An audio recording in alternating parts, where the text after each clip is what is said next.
shall we continue? We are now on Evernight Beat, the newest chapter of this very, very long journey. Let's do it. Evernight Beat 16-1 World Government Conference. The mark of the world government which bears hope of humanity appears at the top of the room with dignity. Another world government conference is about to start. What does that entail? Oh wow, okay, here we go. Oh, this is like all the leaders. Oh shit, that means more characters. I got a voice. Here we go. The silence at the conference hall is broken by Hazen's footsteps. He makes his way to the other end of the long, cold desk and sits down, taking in the sight of his building with a history as old as Babylonia. The huge conference hall is only filled by a few people. Others are participating as holograms projected in their seats. The symbols of the Judicial Court, Executive Court, Control Court, and the military army makes this spacious hall appear even more solemn. The pillars supporting the dome of the hall are all a record of history in the form of numerons, name engravings. They were ones who helped make the world government possible. Oh, I see now. History can be tasted in the solemn air. The mark of the world government, which bears the hope of humanity, appears at the top of the room with dignity. Another world government conference is about to start. The topics for discussion appear as blue data flows into the front of seats. From Operation Arcadia long ago to the recent battle commands against the Ascendants, they are all included in discussion topics. The councilmen all understand that the topics that appear in the World Government Summit all bear grave importance to Babylonia or humanity. Each topic has been a crucial point in the history of humanity, a pivotal decision that shapes the future of Babylonia. All that sways the boat is the history of humanity. In comparison to the topics brought up in the World Government Conference affect the world on a far lesser scale, which is why most participate in a form of hologram. The lights on the dome flicker one by one, enshrouding the space in darkness. It is as if the vial of ink has been deposited in the conference hall, blurring the lines of things. The dim space allows one to imagine himself in an isolated island among the vast universe of the darkness. Right after that, bits of light begin to illuminate the place like stars. The stars, data projections that appear on the screen between the pillars, color the universe. These stars are the voices of the people. Citizens of the world government upload their thoughts through their personal terminals, which then converge into a huge data flow by Gasalt. Gasalt runs at full efficiency to extract important data from this flow and summarize them into a simple display to project all in the conference hall, allowing the councilmen to hear the voices of the people. Hazen stands, wrapped in the light, and announces the start of the conference. Oh yeah, here we go.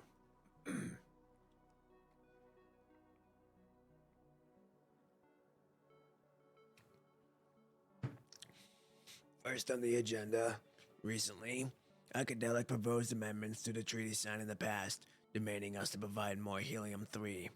I would like to know your thoughts on this matter. 92% of the people think that the stability of humanity we should agree on an allied demand if we have enough resources to spare. However, 7% of that treaties are scared, agreeing to the amendments that would diminish Babylonian authority. If that happens once more, there will be a second time. They would just like to demand resources from us indefinitely and would lose the upper hand.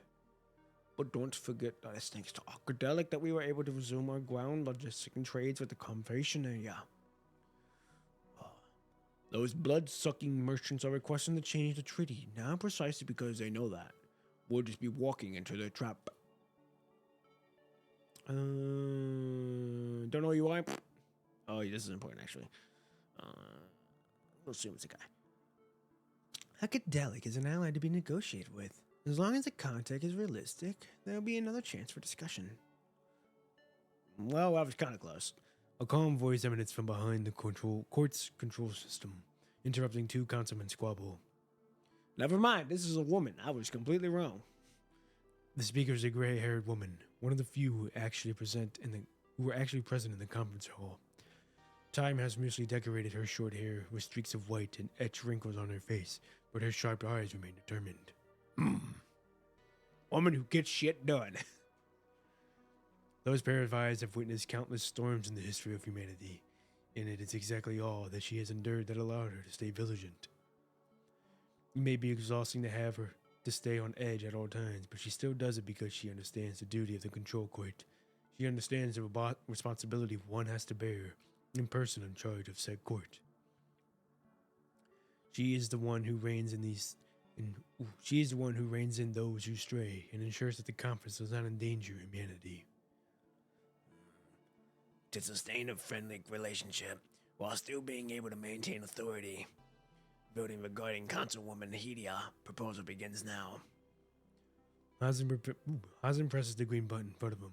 The screen between the pillars shows a huge gauge panel.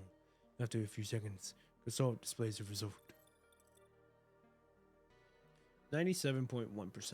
They're in favor of Omzibin Hildia's proposal. 0.8% opposing votes. 2.1 sustained.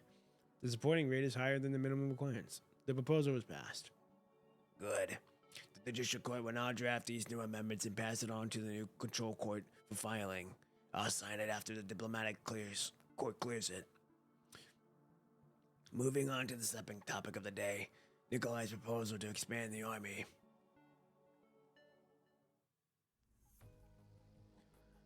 That is the last report of the topic for discussion today. Any questions? The conference did not go on for long. This well-oiled machine operates at maximum capacity to lead humanity, going through discussions efficiently and solving problems in the way most appealing to the public. A hologram of the congressman lights up on Hazen's question. Mr. President, isn't this a question regarding any of the topics discussed, but a personal question? About the return ceremony of Pop and P from Atlantis. We can talk up now. Was it necessary for it to be so lavish? A projection of the crowd appears in the middle of the conference room hall. It shows a crowd cheering with joyous expression. One can feel the atmosphere of the event just by watching. We are here. We have shown, and we are the people's hope. Just like Hazen said it would. This one ceremony exhausted resources that could have sustained a small living area in Babylonia for 3 days. I don't see how it is logical to use up all those resources just to celebrate a soldier completing their mission and reuniting with their team. They fought off the Ascendant Lamia and brought the hope of Atlantis back to Babylonia. It can be said that it was a historic moment in the advancement of science. A lot of citizens volunteered to participate in the ceremony, which naturally means some more resources being exhausted. Adding in all that Pop and P has achieved on land, of course people would want to celebrate the return of the hero. Hazen motions toward the holographic crowd. The crowd dims, finally leaving only the Grey Raven visible. But it's been a while since we've partied with the whole team of constructs in front of the public for them to be worshipped. Wouldn't the whole team be harder to control compared to the undying Loi? Yes, we know. But people are mentally strained from the constant war. They need something to rely on spiritually. They need hope. Hope is not something we can just make. It's something that exists because people wish for it. We are merely listening to the wants of the people. Even if that's something as trivial as hope. Hope has never been something trivial. Have you never read any mythology, Congress for me? What does mythology have to do with this? Aren't you curious to why heroes were written in similar ways no matter the origin of the myth? Someone always loses their peaceful life and has to go through numerous trials before returning triumphantly, baked in glory and praise. Under the guise of a hero, it is just a normal human, but the people regard them as a champion equal to the gods nonetheless. It is because heroes inspire hope in people, and when there is enough hope, you can lead the people. But if you destroy hope, you become the enemy of the people. Which is why hope is never trivial. It can be one of the most powerful weapons if used correctly. I will leave the rest of the explanation to Commander Nikolai. As if on cue, Nikolai looks up from the reports in his hand. I'm sure everyone has noticed the frequent interference Kurino has been causing recently. It was necessary to expose Pop and P to the public in order to end the unsavory exchanges with them. It is to protect Grey Raven as much as to serve as a warning to Coronel. The public's attention is the best surveillance. Even Coronel cannot do that they please under the constant public attention. At least for now. Which is why we have prepared a special mission for the newly reunited Grey Raven in hopes of prolonging the temporary protection.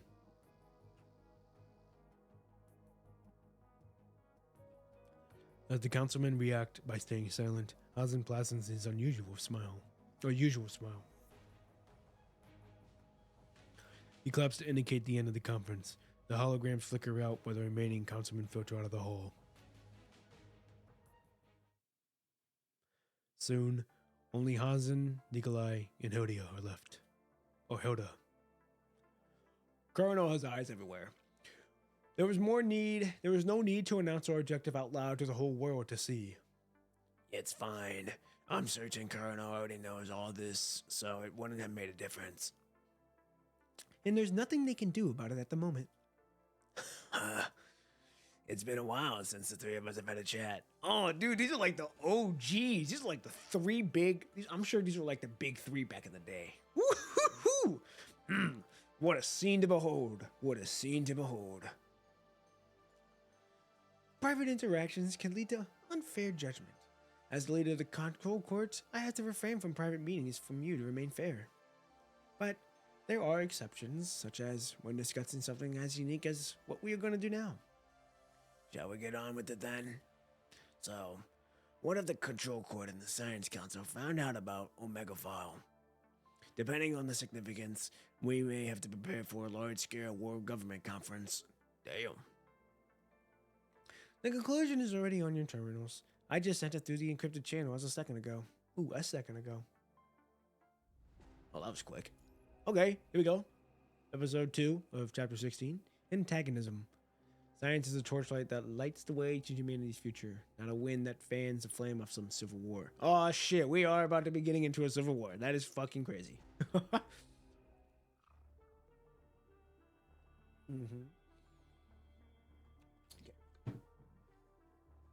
No, hell no!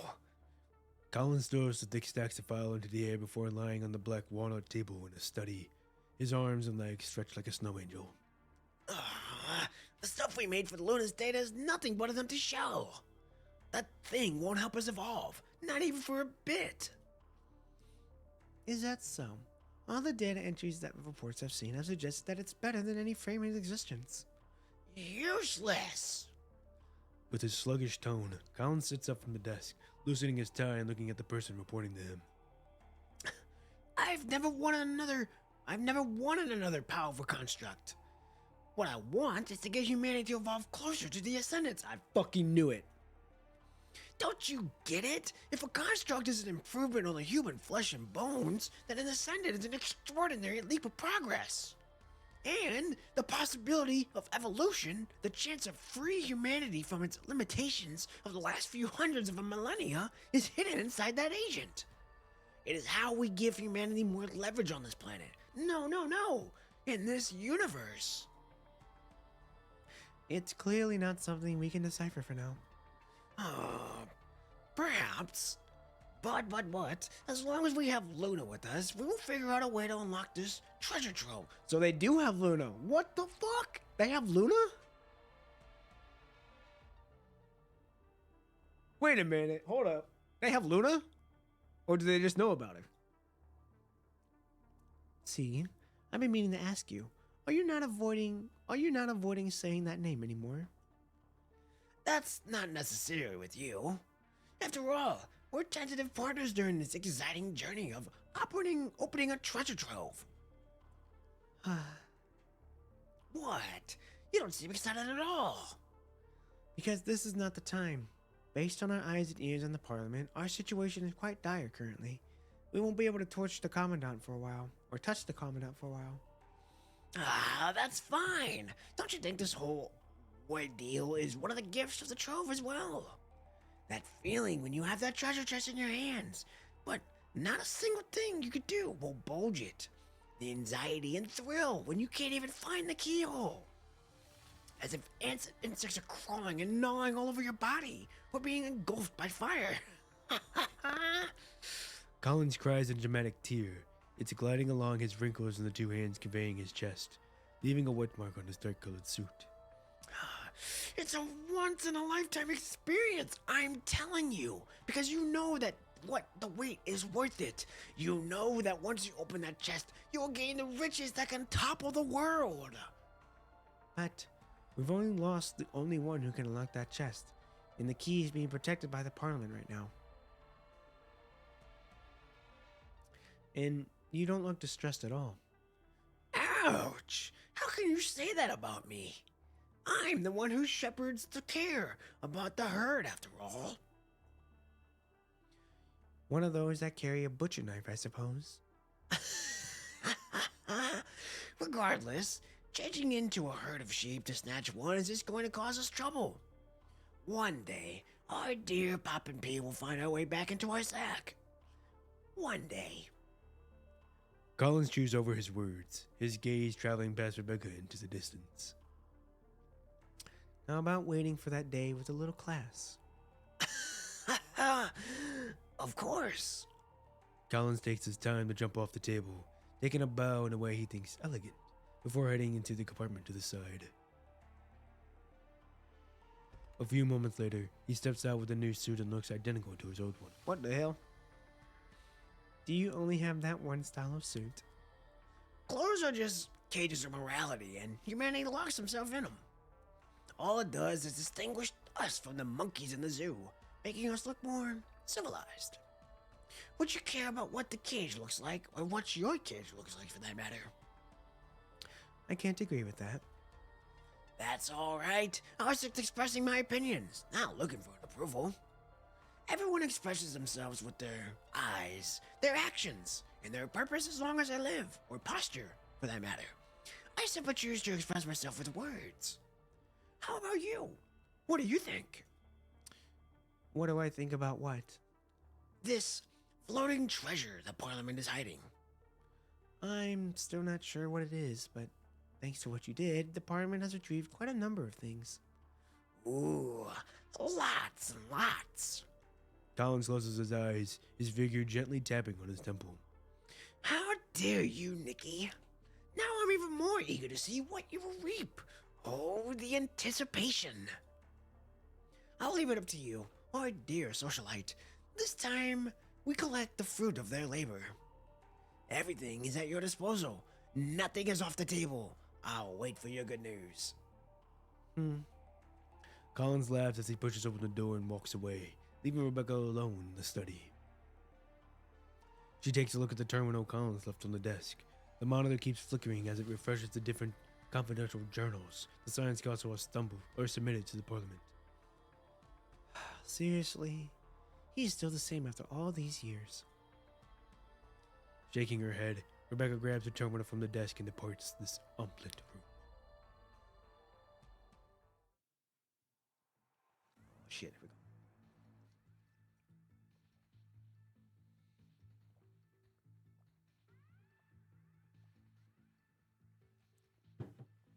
Ozzy and Nikolai have been silent like this for the last 10 minutes as they read through the content in the terminal. They read it over and over, making sure that they had not skipped even a single footnote nor misinterpreted the meaning of any single line.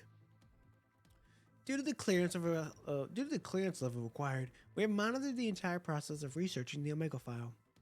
During the process, the Science Council followed the experiment approaches recorded in the Omega file. Combining the research data illustrious and the rest left behind, they were making attempts to non-stop day and night. Eventually, they reproduced the phenomenon the Atlantis research observed. That means the punishing virus can indeed be absorbed. Ozzy can feel his voice shaking as he says it out loud. Everyone in the room understands what this represents.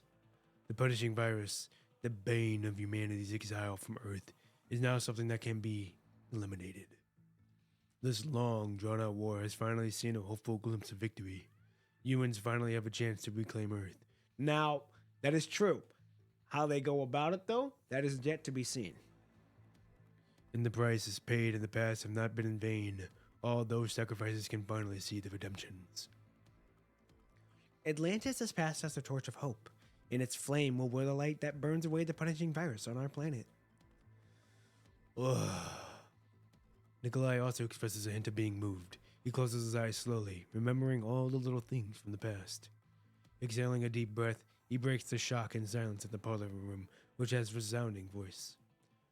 We know we know the how, and we can see the finish line. We don't have any reason to waste time here then. Exactly. The Omega File is humanity's treasure. Move the Science Council resource distribution to the highest level and prioritize all their needs. The moment we develop the devices that can absorb the punishing virus, humanity will have their strongest weapon to end this war.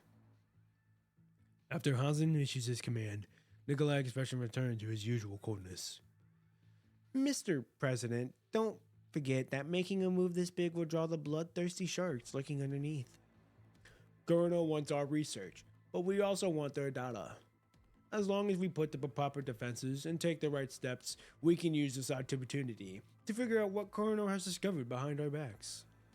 So far, our upcoming operation, we have to Play along. The gears are turning. It'll be interesting. That's about it. The details have been sent to your terminal. I'm sorry to get you involved in our conflict with the extra request. That's fine. I just have to make some adjustments to the encryption protocol. And you will have what you need. The coordinates of the Omega file will now change every millisecond. The data recorded inside will encrypt them every minute. With all these encryptions overlapping each other, Colonel will have to detect tens of thousands of times just after a day if they want to learn anything from it. If they do decrypt it, the virus I planted inside will trigger. The data from Colonel Network will be sent to the center of data chips on my end. Asimov speaks fast, but he codes even faster. A series of coding commands appear on the monitor soon before he eventually presses the enter key with force. You've got what you need. Asimov has not stopped typing when he speaks. To him, nothing can interrupt his research on the Omega file now. But in order to progress the actual application of the Omega file, we need more punishing virus samples to study. I see. Knowing the enemy is the only way to make sure we don't miss anything. Apart from the known corrupted ascendants, we also need data from the hetero creatures and the hetero hive mother. Given the polyphages beyond salvation, the hetero mother remains we've got from the salvage are far from enough. Those remains have all been transferred to the Science Council. I'm afraid we can't give you any more.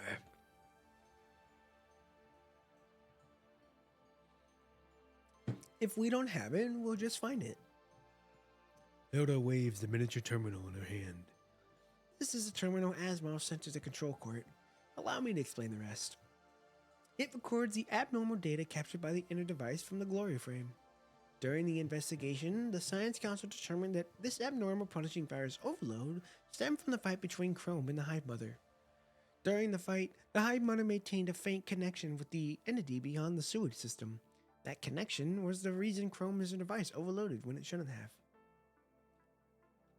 A similar connection has existed between the polyphage and the Petergoda Queen.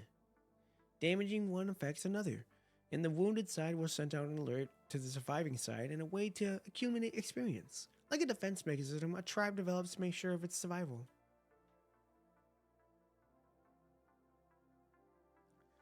To know to do that means that the hetero creature have evolved to a fairly high level of intelligence. The abnormal behavior of Chrome's inner device gave us data to support the idea there may be more than one hetero hive mother, or, frankly put, multiple bodies is a shared characteristic of all hetero creatures. The punishing virus emulates Earth's ecosystem to establish its own tree of life. Every branch, every tree, and every leaf that represents the same hetero creature species at different levels of evolution. The task forces indeed mentioned their records on Von Gut said that the hetero hive mother was just a test subject. Then we can deduce that there's a completed and most evolved hetero hive mother out there, and they're hidden somewhere on the surface. I see. We'll send our forces to search for data on the advancement subject. Hansen waves his hand, and the image of Babylonia hangar appears in the middle of the parliament. A massive number of task forces have already gathered before the hangar, all prepared to march for Earth before the conversation in the parliament even started. ready to send their blades across the enemy's throats. Right now, all they are waiting for is the order to turn the safety off. That order is in the hands of Parliament, locked and loaded. Asimov understands that this is the Parliament showing how much they value the Omega File.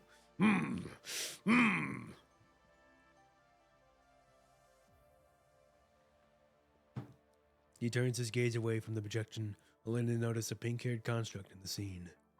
She stands on stage, observing the constructs gathered before the hangar, and compare them with the names on the list in her hand.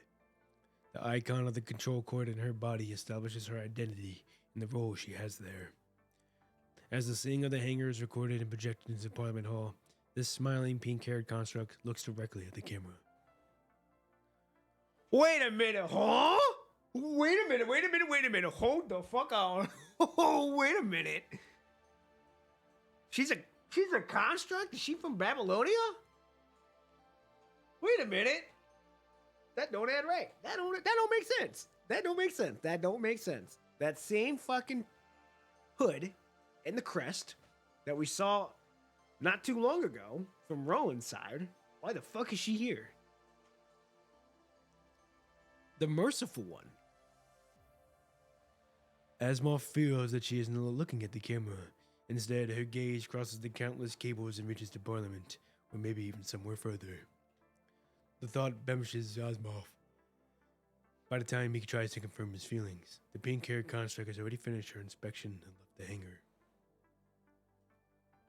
Shaking his head, Asimov focuses back on the terminal before him. If you're done with what you have to say, I'll go back to work. Asimov is about to hang up when Hoda's voice interrupts him. Before you go, there's a question I hope you can answer honestly. As the leading researcher on Babylonia, your stance is far more important than every other research personnel. Science is a torch that lights the way to humanity's future, not a wind that fans a flame for some civil war. That's where I stand.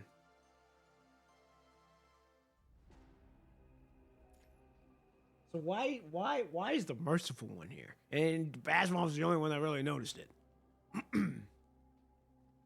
Whatever, we'll find out. Here we go. 16, episode 3, after story. No, it's us. Babylonian's artificial sun has set for now. Apart from some soldiers on patrol and the lively crowd in the markets, most people have fallen asleep. As for you are sitting in front of a desk inside the Grey Raven break room, going over the recent mission logs. The logs have been arranged from left to right, chronologically by Liv.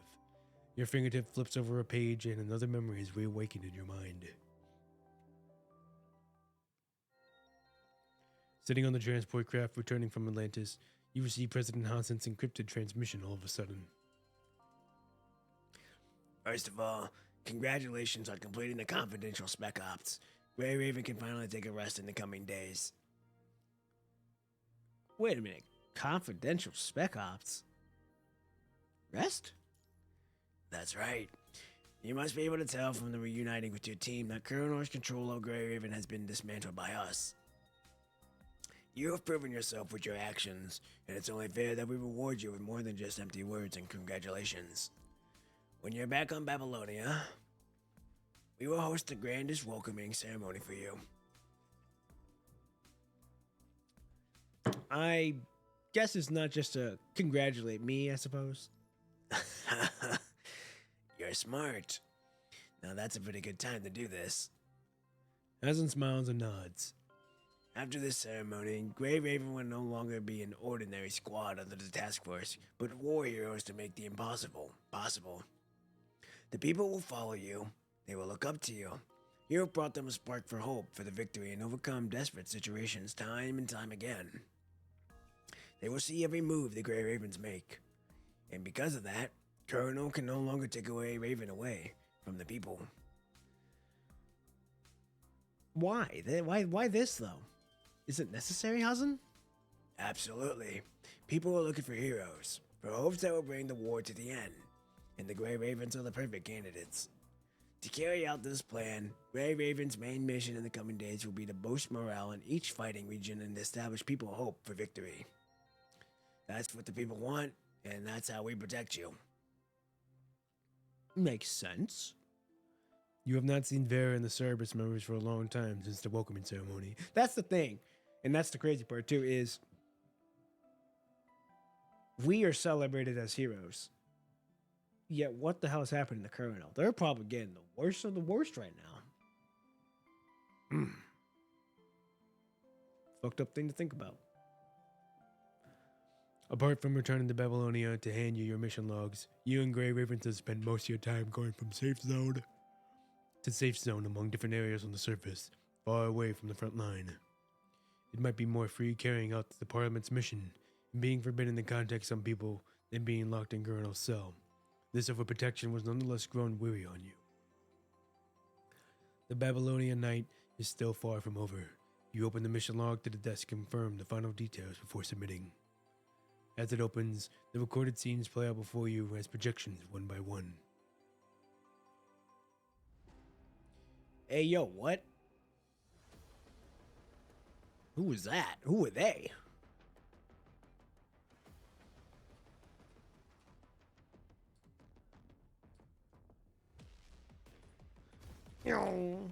Let's do this. Yeah. I don't have. I forgot. This is not my actual team. This is. I can't be doing like the QT Eaton type beat. I'll do my best. Now perish. Yoink, yoink, yoink.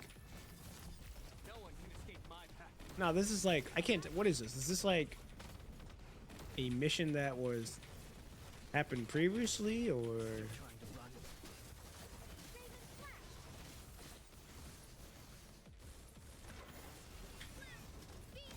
Be my blade. Yeah. If only this were the last, Commandant.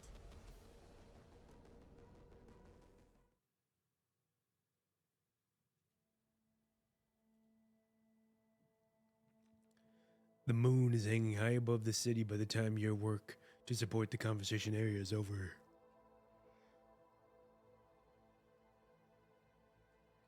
Defensive artillery runs silently in the city outskirts. Building repairs inside the conservation area are more and not over. People set up tents at the foot of the CPF, resting and dining by the sporadic campfire in the moonlight. You can hear the conversation of two soldiers from a nearby tent. They have kept their voices low to avoid disturbing others. Rest. We still manage to hear them, having sat close by.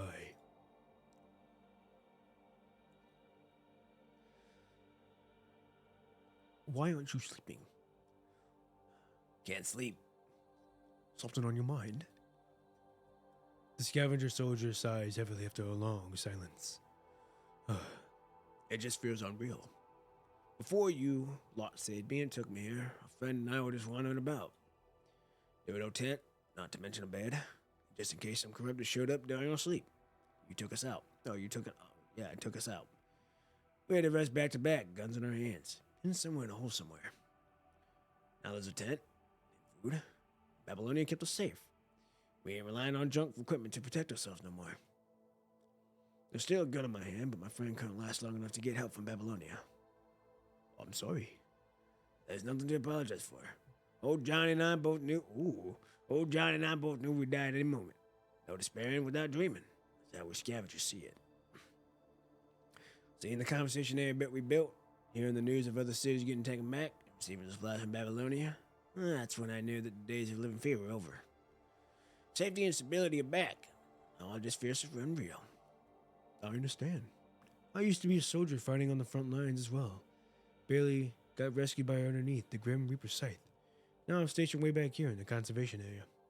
The cries of company when they died still echo in my ears. I can still feel their broken limbs on my fingertips. Enemies with overwhelming power easily took down my squad, despite having shattered my will to fight. The last thing I saw before I blacked out was a raven wing ascendant. What? But you survived. Yeah, I found out afterwards that the squad managed to defeat the descendant and held the defense line. Who were they? Grey Raven. That's what the report said. Aren't they the ones here earlier today? And that's right. They're still fighting on multiple battlefields, even to this day. It's because of soldiers like them that I don't think humans are hopeless in this war. I see. We're both cursed by despair, which is why the safety we're feeling now is so unreal, I guess. Enough of the Jesus stuff. We're alive after all. As long as we live, we have to carry out our companions' hope and dreams to bring them to a fruition. You're right. Don't you have some cards with you? If you can't sleep, how about a game? Sure. Damn it. Can't even hold my card steady now. The old raspy voice of the scavenger sounds shaken. I'm going to bed. We'll play next time. Having said that, the scavenger does not seem to have fallen asleep, given the rustling sound you hear from the tent. Right. Next time. Both of us. You hear the quiet sobbing from the tent. It is weeping adorns in the silent night. That's tough. You stand up and walk far away. Wait, I thought this was a projection. Is this now us? The fuck? You hear a lullaby on and off on your way. Following the sound, you see Liv standing in the crowd next to the woman, humming along with her. The woman is teaching her how to sing the song. Between the two lies of a familiar, kitten-like boy. The corner of his mouth is still dotted with crumbs of rations. Liv has covered him with a blanket, and he catches a cold during the night. Or in case he catches a cold during the night. The woman teaches Liv as she watches carefully at the sleeping boy, gently rubbing away the crumbs by his mouth. Liv, what's the situation? Liv gestures to you to be quiet. It seems that the boy has just fallen asleep.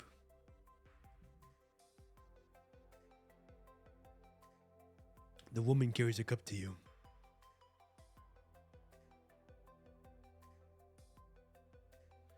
This is some soup we made. I hope you won't mind. You find yellow-tinted broth inside. Behind them is a pot with barely enough soup cooked, but she still fills your cup to the brim. The sweetness of corn perfumes the air. Did you plant this? Yes. We planted them on the experimental farm inside the conservation area. Acadelic brought us excellent seeds from corn and from other conservation areas, turning the impossible dream into a growing crops possible. You take the cup from the woman and take a sip. The initial bitterness turns to sweetness as the corn mixture passes your throat, its fragrance filling your mouth. As the woman has said, this is something impossible to dream of in the past, with the harsh environment on the surface. There's something I want to say ever since leaving No Man's Land. Is this the same woman? Oh, it is. It is. Whoa. Oh. Looking at Liv and you, the woman is getting emotional. Her lips are trembling before eventually saying 2 words. Thank you. You didn't mind how hostile we were when we first met. It is. Saving my grandson nonetheless and bringing us here to the conservation area. Even though we agree on relocating here, we still didn't approve of everything Babylonia did when we first arrived. But after leaving here, we start to realize something we didn't want to accept. That even though the world government has abandoned us once, it doesn't mean that everyone has given up hope to those remaining on the surface. The conservation areas were built one after another are the best evidence. Old habits die hard, but we scavengers have left No Man's Land behind. Perhaps it's time we start anew. After thanking you, the woman's words comes out non-stop like a broken dam. My apologies. Someone my age should be able to maintain calm, desperate changes, but it turns out I'm still as sentimental as ever. She wipes away the tears from the corner of her eyes, returning to her grandson's side, sitting down and caressing his cheek. Still, the gentle smile hung at the corner of her mouth cannot hide the sorrow underneath. They finally have food on their plates and a roof above their heads, but only the family they have left is each other. The only family they have left. All her other relatives, much like the other families on the surface, have been lost during the war with the punishing virus. Liv reaches out and gently pats the woman on the back. The woman is no longer the defensive mother she once was, leaning her head on Liv's shoulders and drifting off to sleep. I mean, you have to be. You have to be that type of hard whenever you're living living like that, especially. So whenever you finally realize, like, damn, I can finally relax, I can finally rest, it shows the side of it you've been hiding. Shit, trust me, I've done that before. I've been there. I'm still doing that shit. Ain't gonna lie. Like here, I can be my authentic self. I can be really me. when I'm at my work, when I'm out doing something else, I called me. Just I'm still nice. I'm getting way too much shit here. Hold on. I'm gonna keep it brief. I still am nice. I still wear my heart on my sleeve. I'm still all like that. But when I need to not and shut it off and be like, all right, we're done, I can't. You gotta be able to know when. I gotta be able to know when to flip the switch, and that's what I'm doing. So yeah, enough of that though. We here to read a story. Damn it. Seeing the woman in shower by her side, Liv looks at you and nods, indicating that you can leave this area to her. The temperature begins to decrease as the night continues. People gather in their tents in groups, soundly asleep, accompanied by the moonlight and the lullaby. It is midnight by the time you confirm all these recent mission logs. Yeah, okay, it is. Yeah, we good. We chilling.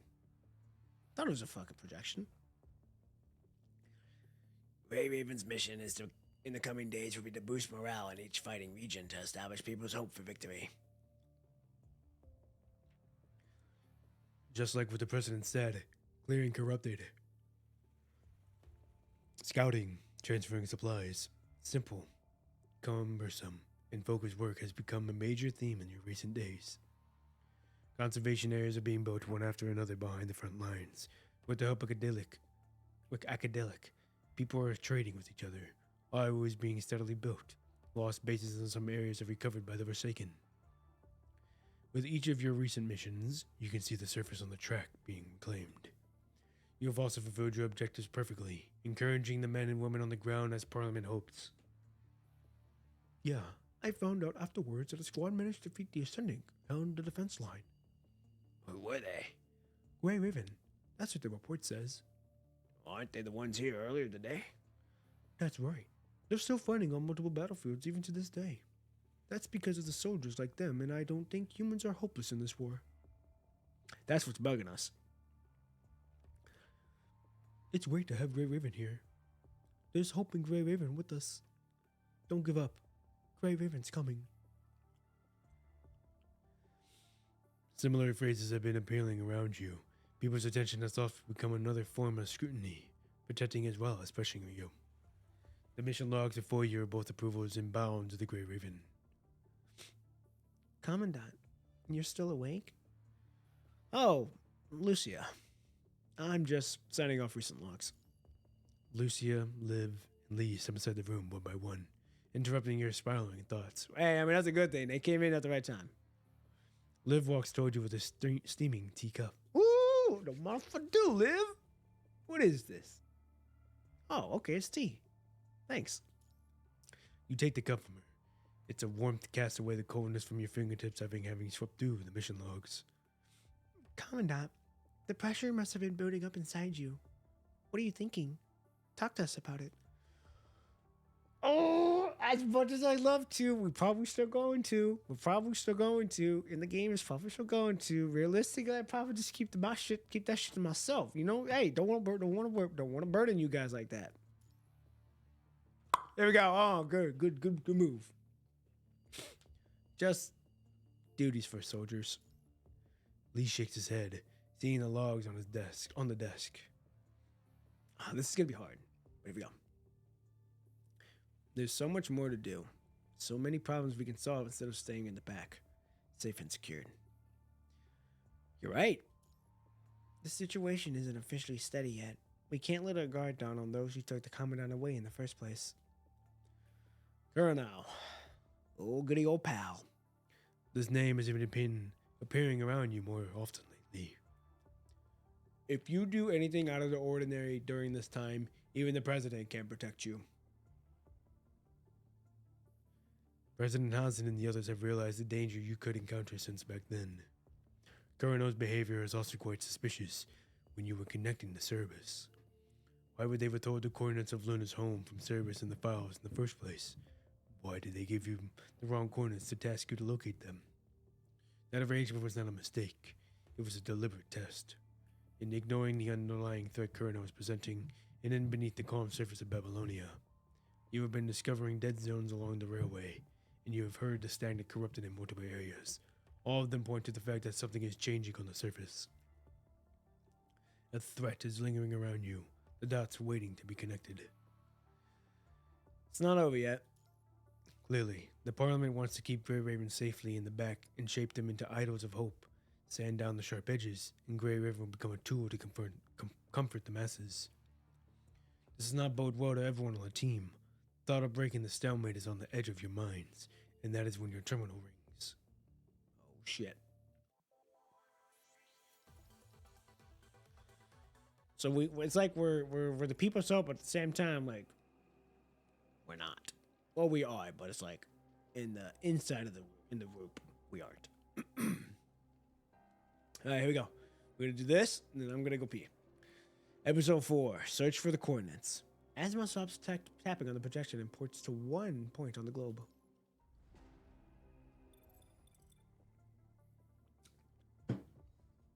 Chrome. Let's hear him out, Commandant. All right, let me connect them. Sorry to disturb you at this hour. Don't worry about it, Chrome. We good. You know what kind of busy work I'm doing. Chrome does not respond to that directly. He gives you a slight smile, and you both understand each other perfectly. Oh yeah, we got that dog connection like that. Just like me and Lee. Recently, the task force has been searching for clues on the hideaway mother on the surface. Do you remember Vanguard mentioning the mother in the sewers was just a top subject? I do. Right. After that, Asimov and I confirmed one thing as we exchanged data, which is that among the hideaway mothers existing on the advanced being, hidden somewhere on Earth, waiting to hatch. The several hard mothers of the task force found also so far as not developed as one underneath City 75. Some of them haven't even developed a functioning heart.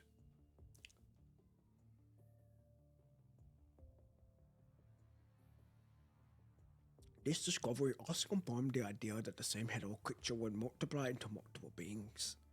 Based on the polyphase in the hetero mother in the sewers, ascendants can have pivotal role in helping the hetero creatures grow. The undiscovered, advanced subject has long been aiding its growth, so the level of completion must be second to none. Which makes locating it a time-sensitive task. There are 3 reasons I'm looking for you now. First, the specialized frame. Indeed. We defeated the Hydro Mother with the glory frame, which means Lucia with her specialized frame is also capable of defeating the same type of enemy. Second, the punishing virus overloading. That's right. Since the High Mother will overload the inner devices with the punishing virus, we require a commandant on the scene to stabilize the constructs to prevent infection. So basically what you're going to tell me is that I have to go to every single fucking point to deal with these High Mothers with the construct that is capable of defeating it and not going to get corrupted at the same time because I have to be there. And the one where it has multiple experiences fighting ascendants and powerful Hydro creatures, as well as having conducted the corrupted Bahoxi without being infected, is the perfect conduit. So you know what happened in City 75? Yes, I do. I took advantage of my father's position to gather some information. Chrome answers directly. You can tell he has no intention to use that information against you by how sincere his gaze is. Well, that's good to know. Third, Grey Raven on the front line is the best encouragement for the army. Exactly. The front lines is dangerous, sure, but removing threats on the fiercest battlefield will score Raven another major achievement, further stoking the flame of hope. This also matches what the Parliament wants for your team. There's a fourth reason there, isn't there, Chrome? I ain't dumb, I know. I know I can't hide anything from you. What can I say? I know I got the intuition like that. Is your frame really alright, Chrome? It is. And thanks to that experience, we managed to record abnormal data to confirm our hypothesis on the evolution of the High Mother. But the science council can't rule out that the overload will do any further damage to the glory frame, which is why Strikehawk has to stay on Babylonia to help with the research on the Hydro Mother instead of fighting on the field. What about Kamu? A Kamu who works alone from Strikehawk is deemed too dangerous by others. And given his uniqueness, he will be staying with us and assisting the science council in the research for now. I see. In conclusion, I feel Grey Raven is our best option when it comes to missions that concern the advanced subject. Chrome distresses his voice when he says Grey Raven is our best option. Thanks. Will do. No worries. I'll wait for you at Osmoslav. Of course. I'll see you then, Chrome. Asimov's laboratory is way messier compared to the last time you were here. Different folders and machines are scattered in the space, making it difficult for you to find a place to stand. Asimov is focusing on the report in his hands, quickly tapping on the keyboard when he thinks of something before returning to the papers. A researcher is standing by his side, looking at Chrome and you by the door. Please, come in. Chrome and Pop and P. Turn left for 30 degrees and take 2 steps forward. That is the area Mr. Avos has invited you to stand. Where are the others? They left after delivering their reports. 2 are the last ones. First, allow me to explain the current situation on behalf of Mr. Asimov once again. The Science Council's current research requires a large number of punishing virus samples. With sufficient samples, the research progress can advance by 40%. But not any samples. The higher the strength of a sample, the more accurate the data it provides. Among corrupted, hetero creatures and ascendants, hetero creatures are best suited to study given the evolve of the punishing virus itself. Among the hetero creatures, highly developed entities like the polyphage, Siren, and the heterohive mother are most ideal samples. Chrome has already told you about the advanced heterohive mother. Currently, we have discovered and destroyed several hive mothers that develop naturally, but the completion rate cannot compare to the one found in the sewers. So we have hypothesized that the heterohive mother, aided by Von Gut, is most likely the purest being made from the punishing virus. That is crazy if that is the case. Now, let's exchange information to locate an advanced subject out there. The researcher swipes across the air before him, and the large projection of Earth appears in the middle of the laboratory. Chrome reaches out and touches the spot on the globe, asking, This is where the sewers underneath 75 are. There are 2 known factors. Data of Luna and her prime, recorded by Ouroboros, are the time difference between Strikehawk's first retreat from the sewers and our second return when Divine and Von Gut. If Von Gut had moved outside during the mission time frame, the furthest he could have traveled, given these 2 factors, would have been within this area. Chrome draws a circle on the globe as he says that. Although we can't guarantee that he has left for where the event subject was, what if... Chrome pauses for a second, hesitating before he continues. Chrome?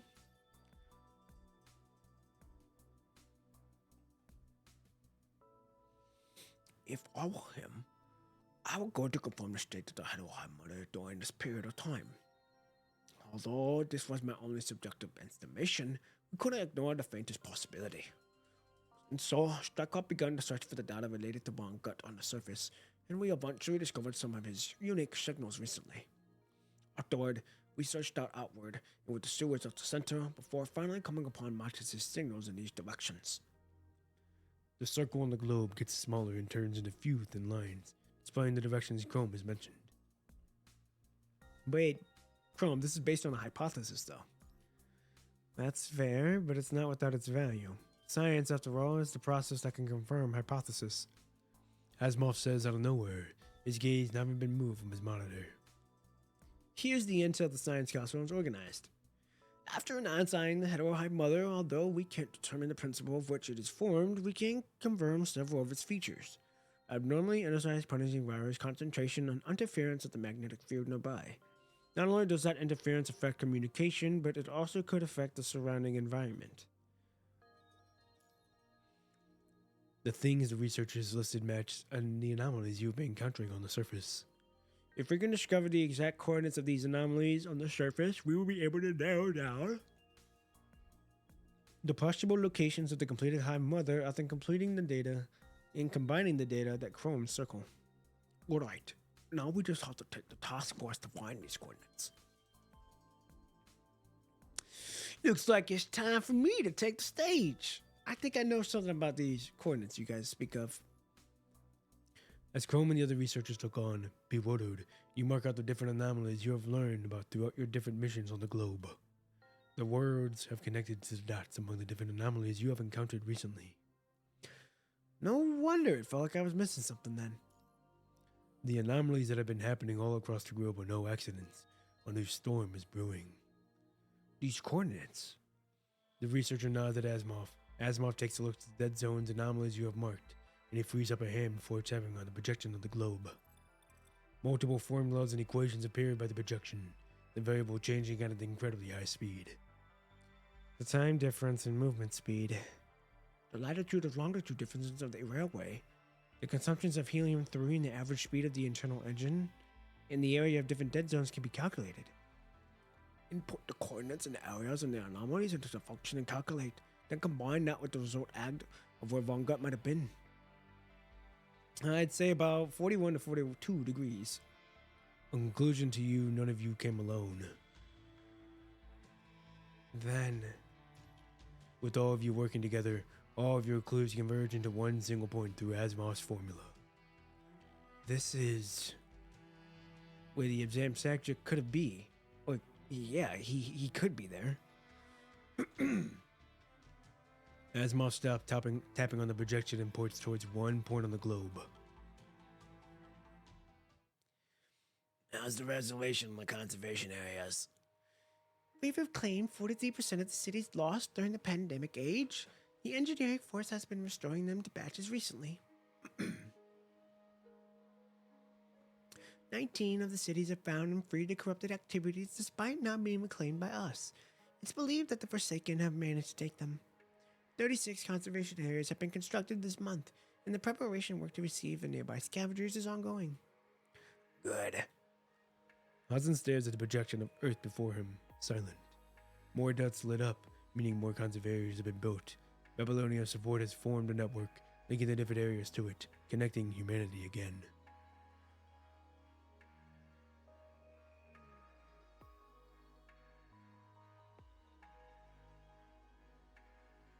With this network, cities are restored and bases are reclaimed. Although the war is not over, Hazen believes that with the help of the Omega File, the turning point is imminent. The door to the bridge opens up. Hazen takes a look at the time and turns off the projection, looking back at his visitor. What is it, Nikolai? Grey Raven found the coordinates to the advanced subject. Right. The coordinates point to the ruin of Pula Forest Park, an area not prioritized by restoration due to the terrain and resource distribution. Having not been reclaimed, the existence of its advanced subject is possible. Woodcock is the closest to the forest park, so they have been sent there to confirm. That's why you agree with Grey Raven's application to move back to the front line? Not just that. Hazen seems to send a video over to Nikolai as he speaks. Nikolai taps on the file and the video begins to play. This is where the advanced subject is. Right. Leave no stone unturned, Puppin B. I'll immediately send people to these coordinates that you've discovered to confirm the intel. But the operation to retrieve the subject afterward. The President's hesitation is not without its reasons. Discovering the coordinates is only the first step. Even if they do locate the advanced subject there, defeating it and collecting its sample is still a problem. Which is why you and Chrome have agreed that Grey Raven needs to be there during the operation. Therefore, Grey Raven is requesting to join this mission, with, of course, your permission, Hazen. To be back on the front line, What makes you say so? Grey Raven is essential in the fight with the Hetero Hive Mother, when considering the battle itself as well as what the people need. It's what they want. Relaying the 4 reasons you have discovered with Chrome to Hazen, you find him sitting there, quietly listening. If you could stand before me asking to make back to on the front line, then you must have understood the risk of doing so. Yes, Grey Raven is prepared to fight, Hazen. Indeed. Right now, Grey Raven is crucial to defeating Hetero Hive Mother.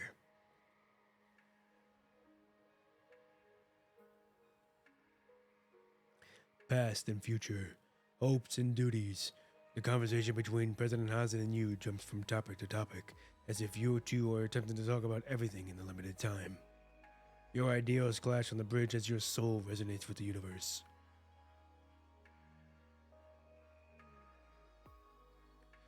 In that case, I suppose our worries were for naught. The video stops here. Nikolai closes it, not saying a word. It's hard to disagree with them when they took this step willingly. It's good for everyone if they move back to the front. The benefits outweigh the risk. Right. As long as we can achieve what we want, it doesn't matter how we get there. Exactly. Alright, according to the time, Harley Joe's team should be sending back their report soon.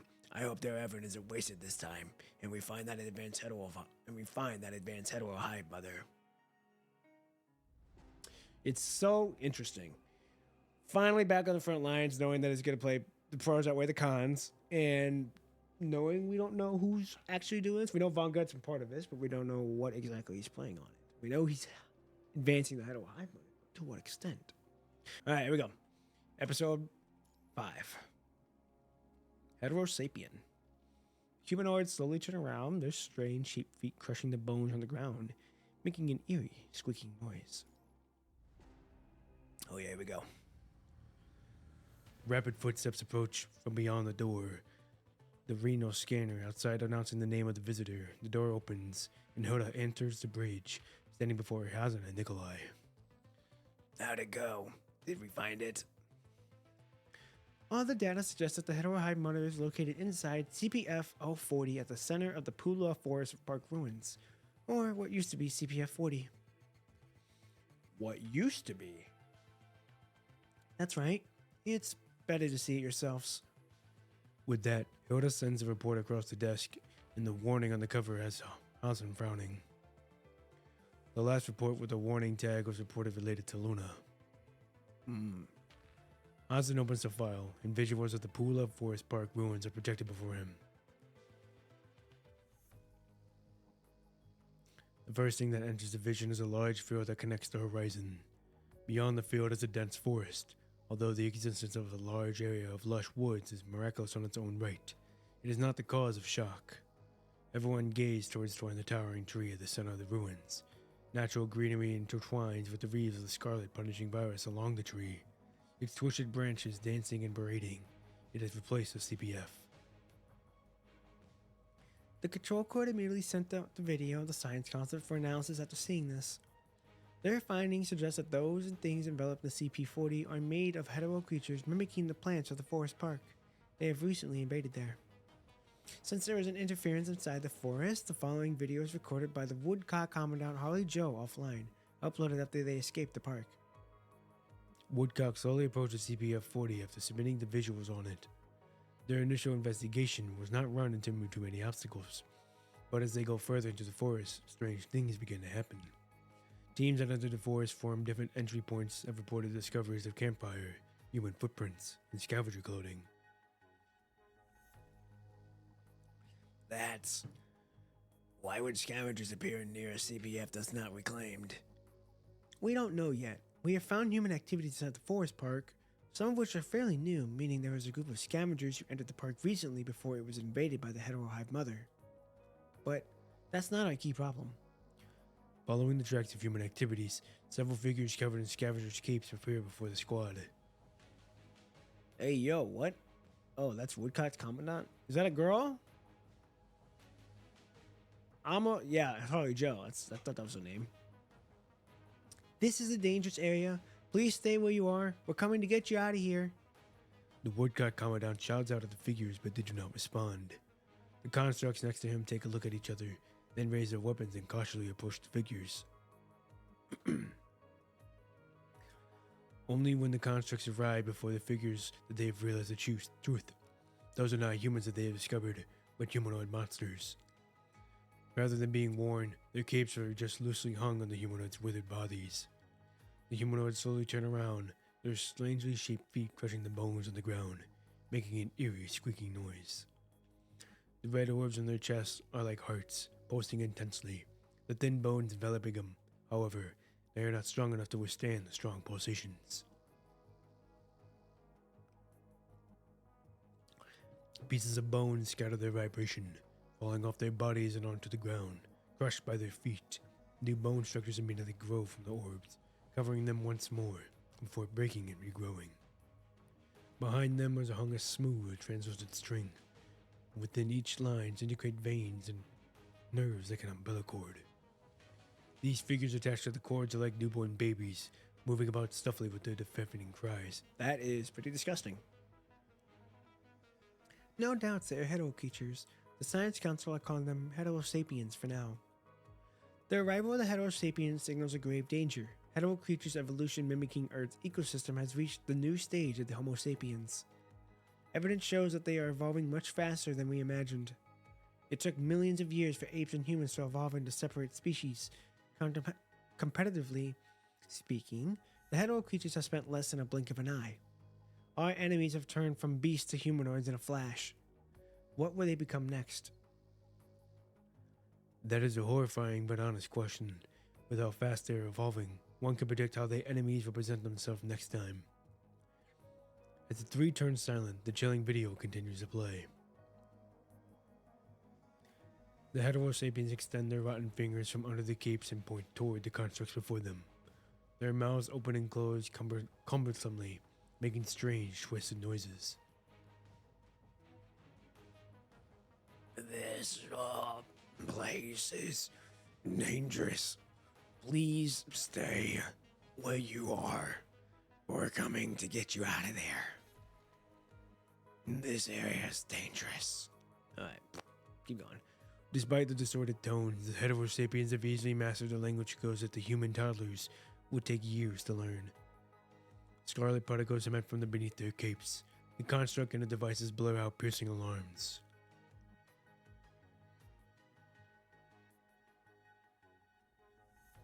Several of the soldiers cannot withstand the shock of what happened in front of their eyes as they stumble back and almost drop their weapons. But their training quickly kicks in, and they immediately retain their composure. Regardless of how strangely the enemy act, it does not change the fact that they are hostile to humanity. Attack! The Commandant orders the team to attack, and they immediately open fire. Bullets lodge into the Heterosapiens' bodies, but they remain undeterred, charging into the firing line, unfazed by their shattered bones as if taking a stroll in the storm. Like a flood, Heterosapiens rush from every direction of the forest park, rushing the woodcock defense line. Wounds begin to appear on the soldier's frame, and the muzzle flashes begin to decrease in numbers. Confronting the massive number of enemies, Woodcock has no option but to retreat. The video ends with a frozen flame on the hurried retreat of Woodcock, Ozan closes the report, rubbing his temples with his fingers.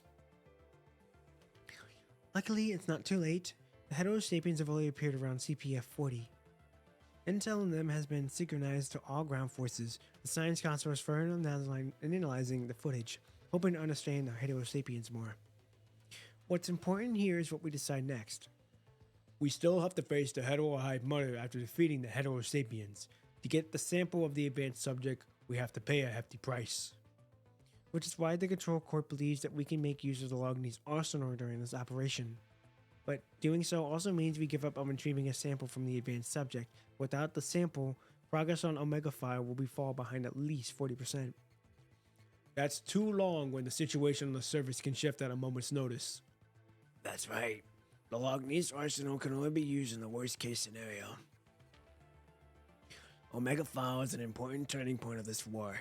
It's worth the risk. Send out our task force, defeat the Heterohive Mother, and retrieve our samples. As Grey Ravens has expected, they will be instrumental on this mission. Now we need the other participants. Who do you have in mind?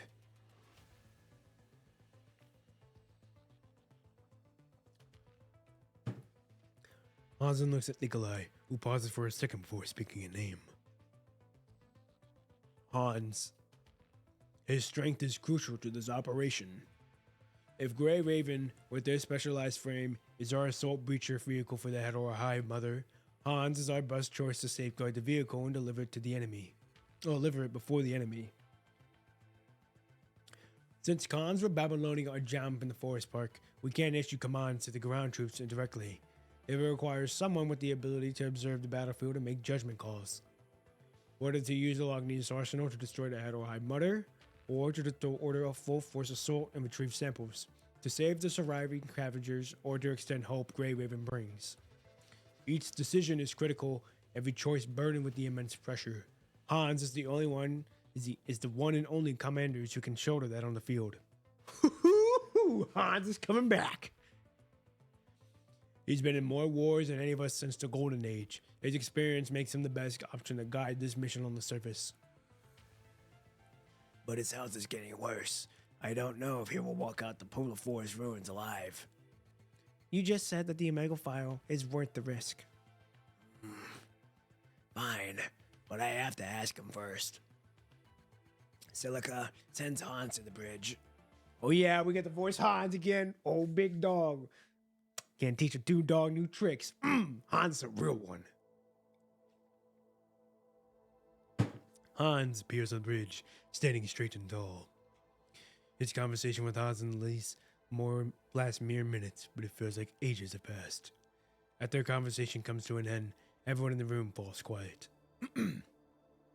Hans salutes and breaks the silence. Here we go. Whatever it takes. Even your life? As a soldier's life is humanity's leverage. To be utilized at my fullest is my ultimate wish.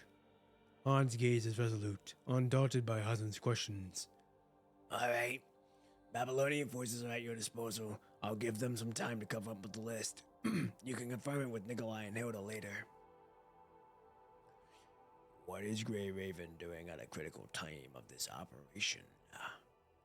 Lee and Liv are helping the Science Council to analyze Heterosapien footage from Woodcock. Lucy and Pop and P are going over their equipment. We have prepared some special weapons to increase the odds of success. I see. In that case, I'll need the following 3 teams on those standing by. Already? Do you think to think it over?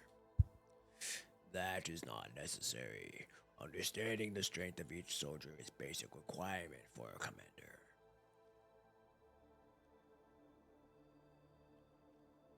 Oh, that's a dude? Oops, I thought it was a girl. Oopsies. First, Woodcock led by Harley Joe. He was the first on the scene and thus understands the park the most. He also applied to return to the forest park.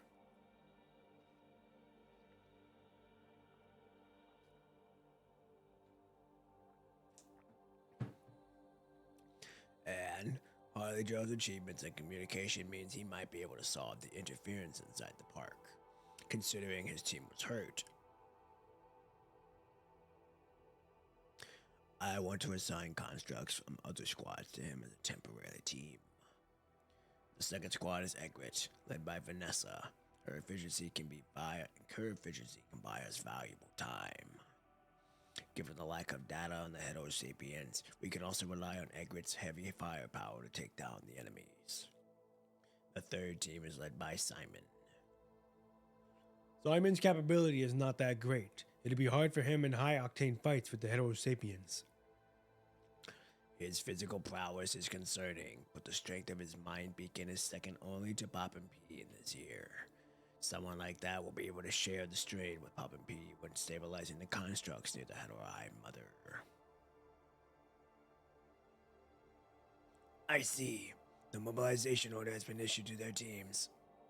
Safe journey. Yes, sir. It will be. Oh yeah, we got Mr. OG Hans back again. Oh, here we go. Episode 6. Assemble. Hans is not very loud, but his voice is firm enough to reach every one of your ears, making you all stand straight. Yeah, Hans got that. Hans got that dog in him. And we're finally here. Episode 16. Evernight Beat. The transport craft drags its light blue flaming tail along across the sky. We will finally return to the front line. Your exposed skin uncovered by the exoskeleton. You can feel the moisture in the air, meaning there is sufficient rain in the area, which explains why the Polar Forest Park ruins could last the barren earth until now. There is no time to rest if the transport craft lands. Orders are issued to gather everyone together. Hans, like an unyielding oak, stands in the middle of the field watching the constructs team before him with the eyes of a hawk. Oh, dude, Hans is a real one. He's a dog. He's an old soul. Soldiers. Hans is not very loud, but his voice is firm enough to reach every one of your ears, making you all stand straight.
My God, I didn't realize I was muted. That's so tough.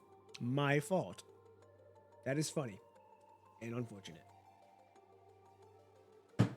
My fault. All right, here we go. That one single team could not continue their investigation under the threat of the Heterosapiens, so the duty is now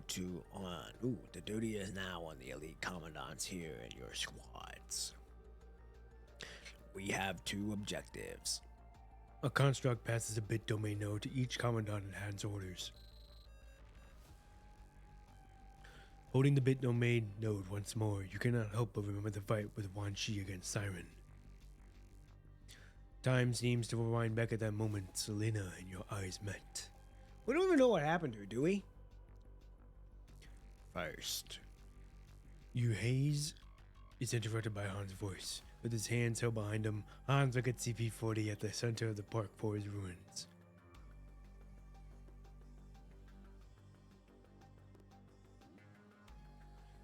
locate and defeat the Heterohide Mother that is hiding inside CPF-40, and allow Grey Raven with a specialized frame to retrieve samples from it.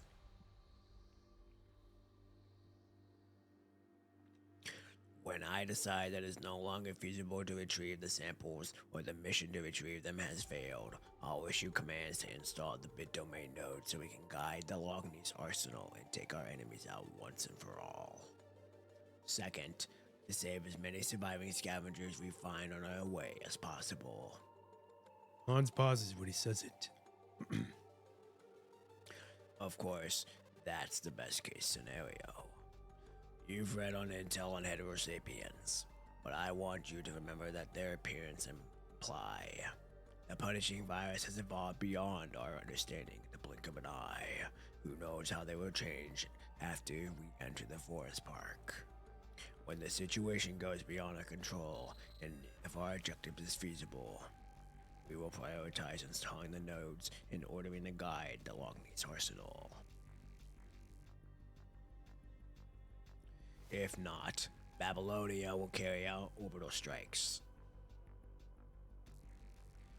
With the Lognese arsenal on the forest park ruins, everything in the park, whether it is the Heterohide Mother, the Scavenger, or us, we will all turn to dust. As soldiers, we can't rely on miracles. Everyone must prepare for the worst case scenario. All teams start preparing and get to know each other. Their mission starts in 10 minutes. Oh yeah. Oh yeah. Okay. We have time for one more. We can get through this. We can do this. We can do this. Here we go.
I cannot believe that my fucking mic is muted again. Holy shit, that is my fault.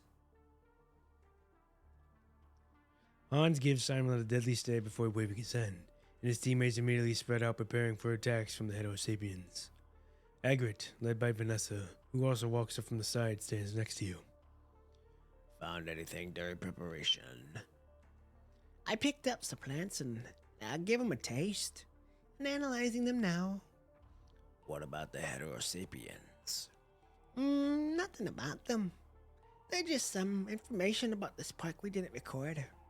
Woodcock tried to clear out the plants on our way, but quickly approached the CPF-40. But the red glowing trees spilled out some strange liquid and erased from punishing virus concentration in the nearby area, about 2%. Undamaged plants didn't do anything similar. It might be related to the hetero plants adhering to their surfaces. Oh, and I named the plants with characteristics of the hetero creatures, hetero plants. Claiming the plants without damaging the red matter is quite difficult. So my educated guess is that the mass destruction of the hetero plants will result in an irreversible damage to the Pula Forest Park ruins and the surrounding areas. To avoid any unnecessary rise in infection rate, I feel it's best I report this before we enter the park. Oh shit, she's here. Oh, fuck. Oh, the one that tried to kill us. Nice. Well, she's gonna try to get her get back. How annoying. I wasn't expecting something more useful. Vanessa groans, no longer looking at Harley Joe. What is this hostility? What's Egret's progress? We tried the sky. It didn't work. Short distance flights across the trees were immediately spent with surface to air attacks. Isn't this the forest? What kind of surface of air weapons are there? That wouldn't be a human defense system then. Those had to be attacks from the hetero creatures. And that's what it was. They turned themselves into cannons hovering midair, and when they encountered us, they lodged themselves at extremely high speeds in a suicide attack. Haven't the hetero creatures developed this kind of tactics already? Not a good sign. Not at all. And they were smart. They only attacked targets in the air that approached the giant tree. The closer we were, the more frequent their attacks were. That might be why our transport craft wasn't attacked. How about landing on the outskirt? I see. In that case, let's accumulate by Harley Joe and Yata will take the flank. Everyone else take a line formation and watch each other's back. Grey Raven stay in the middle and reserve your strength. Alert others from incoming attacks from the air. Fire freely when you encounter Heterosapiens. Continue advancing and don't break formation. I did not know that Harley Joe was a girl. I don't know. I guess the commander, Woodcock commander is the dude. That makes more sense now. Okay, now we know. Get out of here. Is this all I have? Ow, what the hell? 7. 6. E. Hiya! Is that all? Okay. Chat, hope you guys are having a good time with the stream, even though our time's almost up. It's interesting, though, that we got chapter 16 now. Of all places. But we continue moving forward. That's not where I'm supposed to go. And I can't believe I had my mic muted all that time I was doing it. But at least now I know Harley Joe is a girl. Where the hell am I supposed to go? What the hell?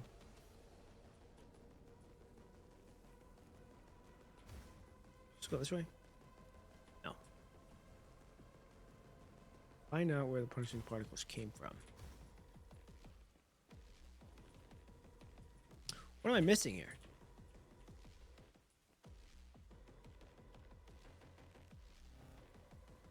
Oh, it's over there. I'll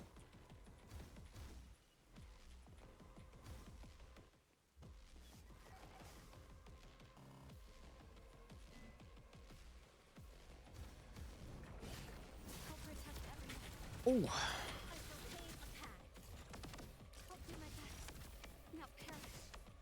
I'm surprised she's not in her eclipse mode.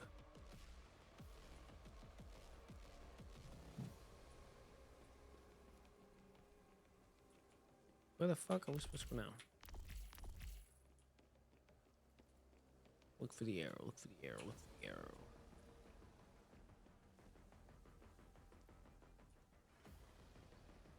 No, we're supposed to go that way. No, I'm not. What the hell? Okay. No one can escape my bullet. I'd advise Yeah. giving up. Okay. Has located a path. Boom. Oh yeah, this is his new S frame too. So we got two new frame, or everyone's technically got a new frame except for Liv. I'll see your wings coming to take this.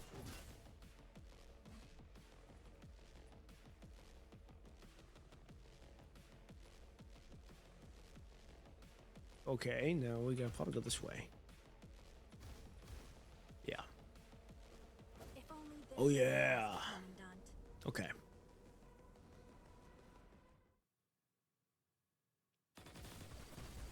Encountering the heterosapiens in real life is much more intense than seeing them in videos.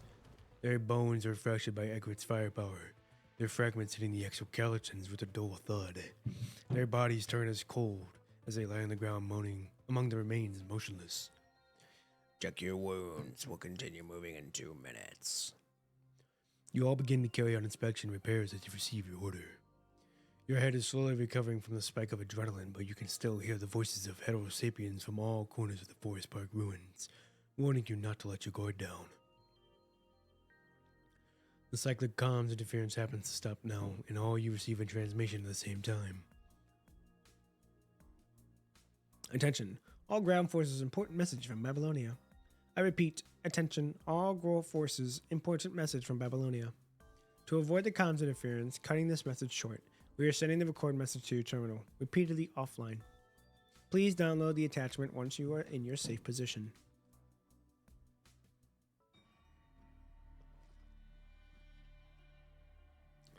Hans opens the attachment after hearing the message in the video attached displayed, even familiar, red tide. Above the red tide are static corrupted frozen in place, scarlet liquid spilling out from the gaps of their bodies. This liquid flows to the ground along their bodies, forming multiple small pods of red tide. Afterward, the red tides devour these corrupted before heterosapiens crawl out from the crimson liquid. The heterosapiens, originally thought to only appear in the Puwali Forest Park ruins, are rising from the red tides in this video. They step away from the tide and attack everything on their way, and the reaction from the ones attacked is all but unfamiliar. This is the red tide. In the footage, the victims' bodies break up after being attacked by the heterosapiens, falling to the ground before dissolving and reforming by the heterosapien strikes, regardless if they're mechanoid or humans. You have seen that in City 75 multiple times through the Spear of SOS, the manifestation of being devoured by the red tide.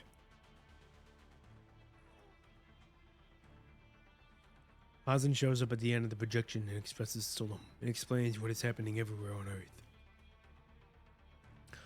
As you can see, the new heterosapiens are showing up everywhere around the globe. Hetero creatures, as a product of the punishing virus, are rising from the mechanoids that have been infected. They form small-scale red tides everywhere, with the corrupted activities breaking down machines and attacking humans, rapidly rising the virus concentration in the area, and turning more and more areas into dead zones. Based on our observation, the global punishing virus concentration is rising exponentially. How did that happen? We didn't clear out all the red tide in the previous mission. Technically, some areas were still cleared of the red tide. We never understood how the red tide appeared. We only knew that it showed up near a powerful hetero creature, which is why Babylonia could tackle the red tide problem by taking down the polyphage and siren. The red tides are now different from the one in City 75. They appear within the corrupted and spread with the help of the heterosapiens. They move faster, hit harder, and mobilize more freely. It's a new threat to humanity. Babylonia is activating, preparing, and responding for it. All task force members, remember your duties as a soldier. Hold your position, protect the civilians, and wait for our notice. May humanity endure. Unlike the red tide projections in the past, the red tide now comes with more threatening physical forms, taking over lands where humans live relentlessly. This is a warning to humanity, telling us not to let our guard down because of some momentary victories. Humanity has reached reclaiming lands, rescuing people, and re-establishing bases. Meanwhile, the punishing virus has also been growing, testing humanity with fiercer forms every time. The enemy won't stop. The exist is to evolve. That's why we can't stop as well. Like what President said, our duties come first. What should we do now? What we should do now is hold our positions and complete our missions. Have we finished analyzing the data that we got from the actual combat? Several constructs, including Liv, step forward and present their analysis to the group after hearing Han's orders. Ooh, who's Eleanor? It's done. We have synchronized the data to everyone's terminal. The construct named Eleanor speaks first. Her soft tone slightly calms the tension around you while pulling everyone's focus on them. Some of our discoveries might help with the situation out there. Interesting. All right, we're gonna end it here.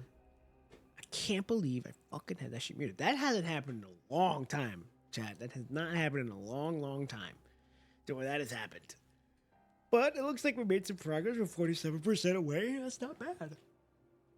So, Saturday, we'll be finishing up, or yeah, hopefully finishing the normal story of Chapter 16.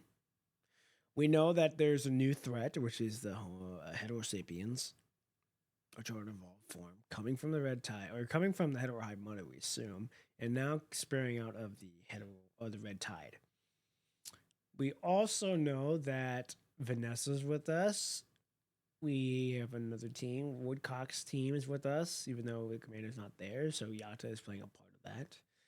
And then we also know that Von Gut is playing a part of this, but we don't know. We haven't seen him yet, so that leaves for a desire. But yeah, Saturday will be continuing Chapter 16 and going from there, hopefully finishing Chapter 16. If we can get at least finishing the normal story before we go into the hidden story. Because after that, we just immediately move on to Chapter 17, which is pretty nice. But I think that's everything I need to say. I don't want to keep you guys here any longer than necessary. So I'm going to get going. Everyone, I hope you guys had a fun stream. Hope you guys enjoyed the stream. I will be posting the VODs here tonight, hopefully. It should be out tonight. And I also have 2 shorts coming out today on YouTube, so be on the lookout for that.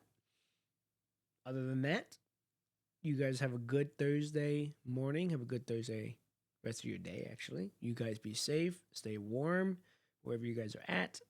And I will see you guys bright and early Saturday morning at 9 a.m. All right. You guys take care. Episode 8. Clockwork. He wins up to the war machine. That is all you, the elites of Babylonia, and you march toward CPF 40.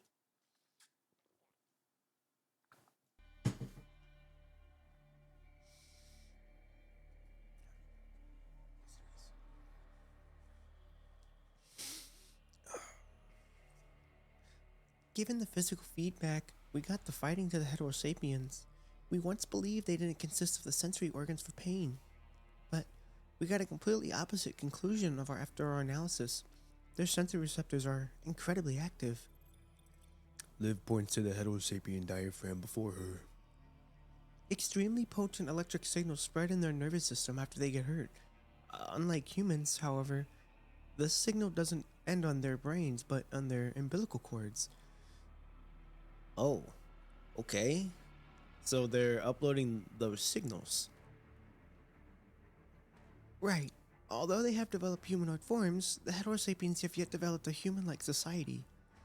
They still maintain an insect-like hive mind. The heterosapiens form the receiving end on the nervous system. That is set throughout the forage park, and uploading stimuli from the outside world, letting the central system process all the information. Like a spider web, I guess. The closer we are to the CPF, the more the heterosapiens there are, like insects protecting their queen. Hives, uploading signals.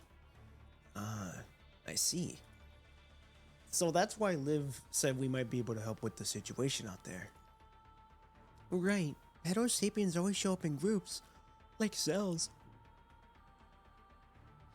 Like cells underneath their skin. Their signals won't be uploaded until they have gathered or organized. Before those signals are uploaded, these heterosapiens are shaping their senses and sharing them. If we dislodge the umbilical cords... Did I just fuck something up? Hold on. Okay, I thought I moved one of my things. My fault. If we dislodge the umbilical cords that are used for uploading their sensory stimuli, they will have to experience those stimuli themselves. Failing to handle their input, their frail bodies will break. They will be hindered, if not paralyzed. All right. They're extremely sensitive to sensory organs. They will become the biggest weakness in the case. Which means breaking one will cause a chain reaction. I don't know. I get it. It's like a domino effect. Push one and they fall. And they all fall. I fucking knew it. My fucking cord's hitting something. There we go. Got it. Now my cord's out of the way. My fault, Chef, for that loud little spasm of game volume right there. Okay, here we go. Kind of an effective and elegant tactic. Hans nods at hearing the reports from the support type constructs. This intel will help the other ground forces tremendously. If we can pass it back to Babylonia. The question now is how we send it back. A buzz echoes within the Pula Forest Park ruins, signaling another wave of calm interference. Do we have to wait for the interference to end before reporting it in? Time is of the essence when we're fighting on the surface. I don't think it's a good idea to waste our time here. Harley Joe, we're fathers in the forest now. Wait, we're further in the forest now than Woodcock was first here. Have you finished calibrating your algorithm? Yes, Commander. Just in time. Harley Joe checks out a mechanical device from his back. Who is this? Is this a woman or is this a girl? What the fuck? I was told it's a girl, and then now they're saying it's a ye.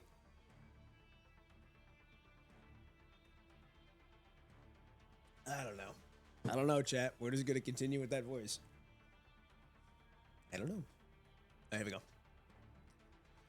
From his backpack as you all watch, and he places it on the ground, tinkering with it. This is... Eat up exactly what you think it is. Harley Joe stops his motion and leaves the machine on the ground. Not everyone. Try to communicate with us using your voice or audio model. Why bother? The result's the same anyways. So you got it. Oh, it's a comms amplifier. Well, that's right. I modified it myself. We couldn't use it since I was done calibrating it, but after the last few seconds of the interference, I've calculated the optimal amplifying level to its forest park. Vanessa takes a few steps back, distancing herself from Harley Joe. Sure, but the effective range isn't ideal. We can fix it after we adjust its if we can fix that, and we adjust the way it's wired like this. Wow, look at how proficient you are. Not my choice. Short Halt made me learn it. Who the hell is Short Halt? And also, we see her face now. Her mechanical arms pick up the device from the ground like tentacles, navigating inside it smoothly and deftly rewiring it. I see. This will increase the effective range of the signal unit. Those are some very impressive skills in modifying a device like this. Hold on. Did you say a single unit? You heard me. This is what we're gonna do next. Harley Joe flips over his backpack and pours it out of a pile of these devices, all stacking it up into one hill by his feet. I'll be calibrating them, and Yato will be deploying them.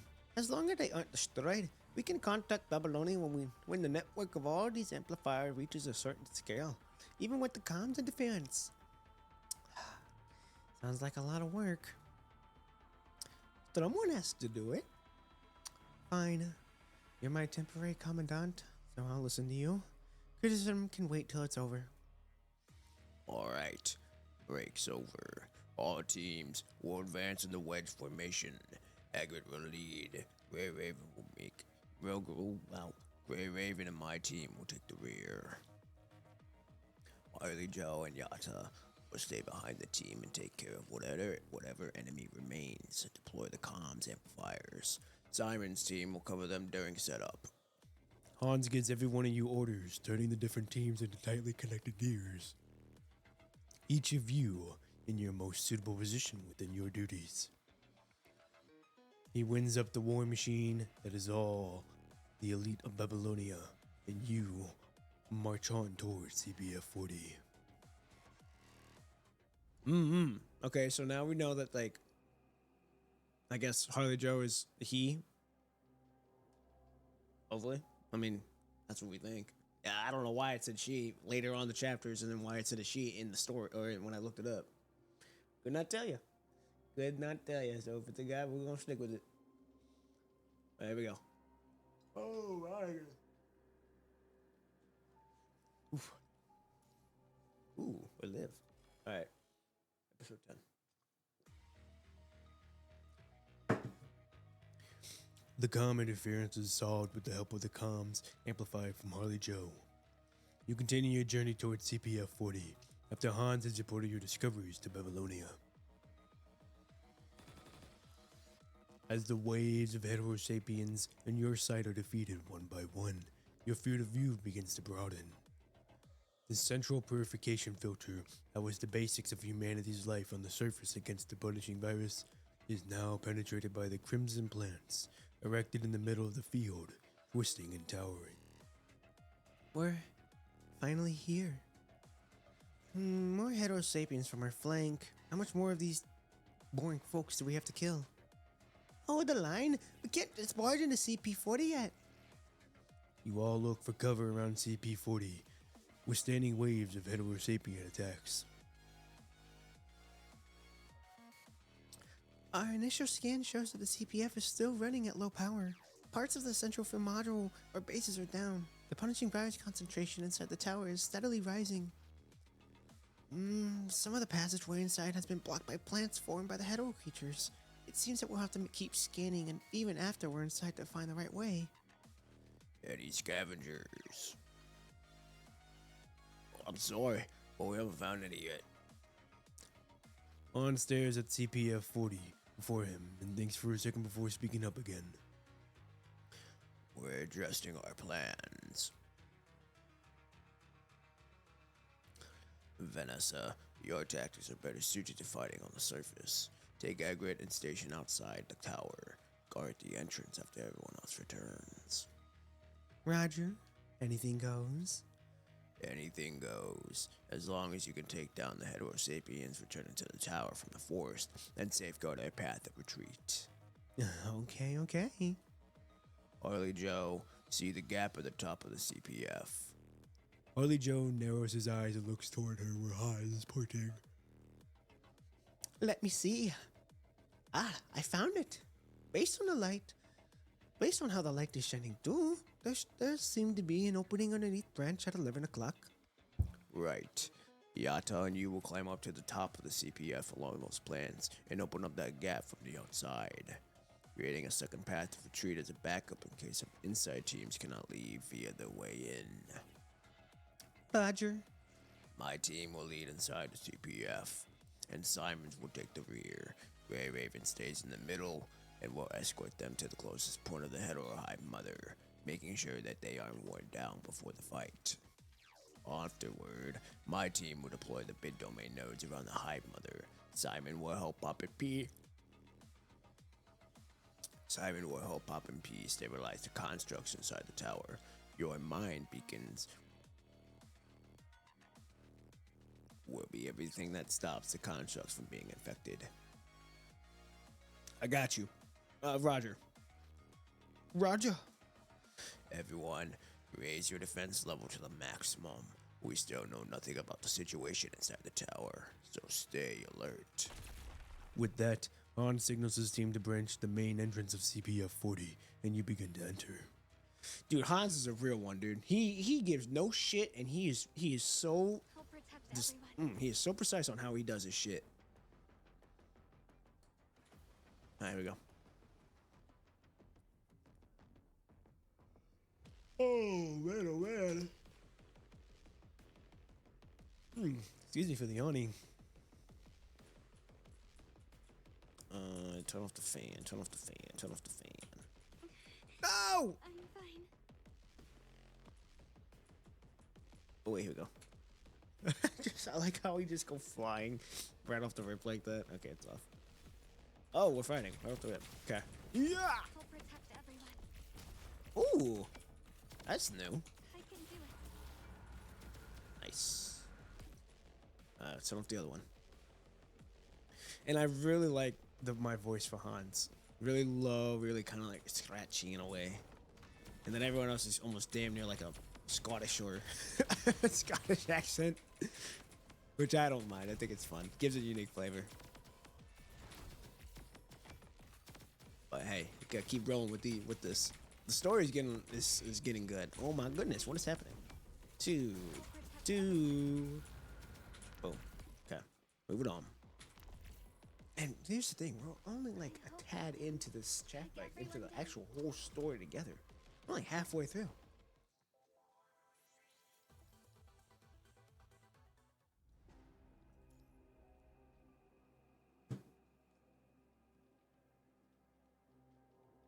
Here we go. 1610. Episode 10, actually. Arrival. Now we're on episode 10. I guess we're on episode 9. Who the fuck are these people? Unidentified Twins 1. That is so curious. Like that's a new fucking background. I've never seen it.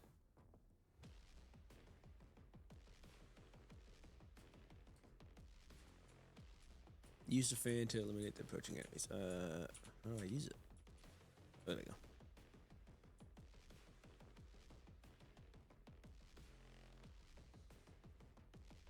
Well, I mean, that's one way to do it.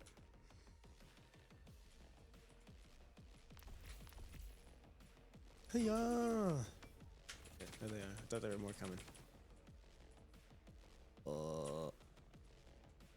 Boom. Oh yeah, we are cruising along. Ooh, we are not cruising along, not anymore. I gotta figure out how to turn off that fan.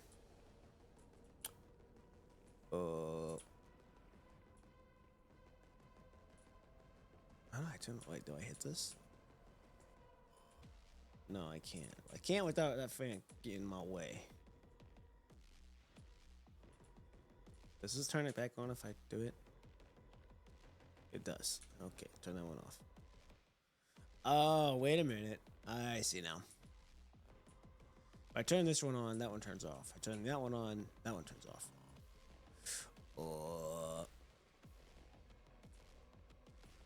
Well, how the fuck do I get over there then? Let's see. If I turn that off, that one comes back on. I need to figure out a way to get that not doing that.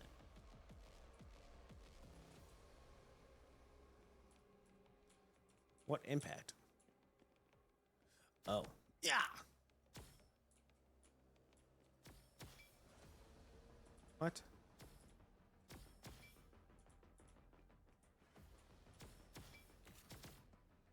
What do you mean?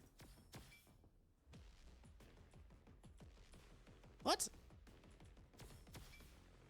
Large impact force. Okay, hold on. Yeah.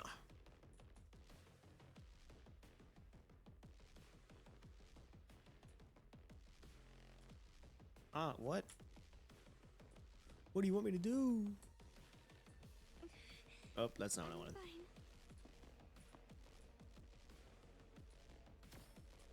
I do not know what you were trying to ask of me.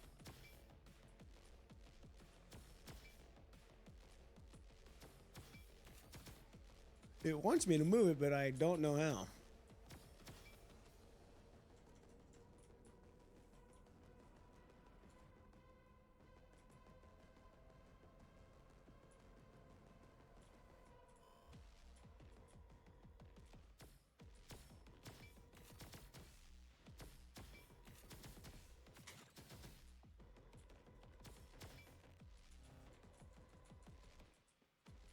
I don't know.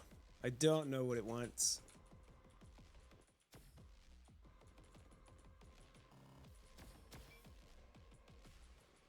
Okay, hold on. We're gonna retreat and we're gonna redo the damn thing because that's confusing. It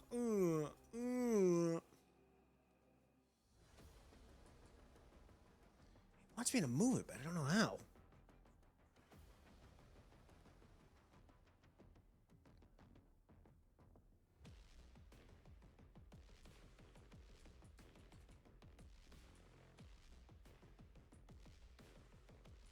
Alright. Let them come.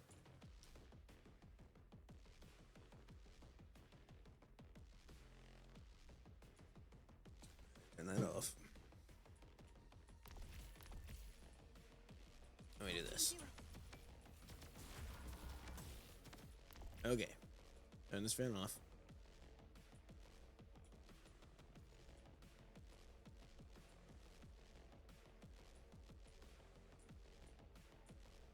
It seems you can move by box by using the impact from here. What do you mean? Oh.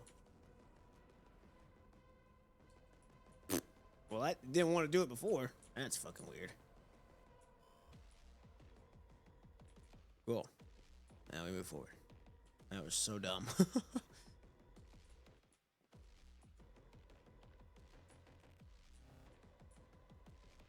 Okay. And that button's blocking the way. We can get a PR.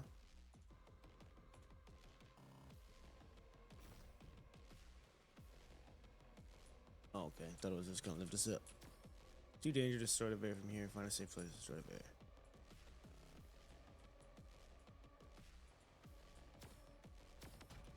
There we go.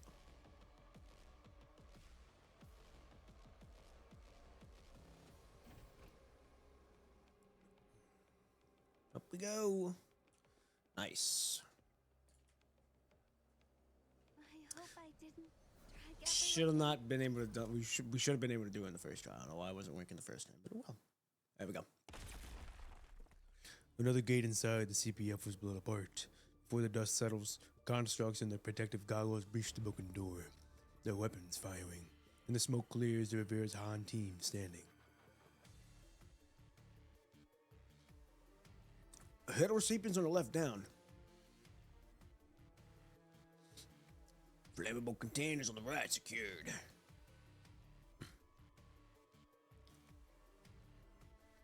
Area secured. Chief Commander. We spotted bullet holes on the shotgun rounds with the signs and explosions on the walls. These marks are completely accompanied by the father and headless sapiens, more often than not. It's not us, and it could have been the scavengers.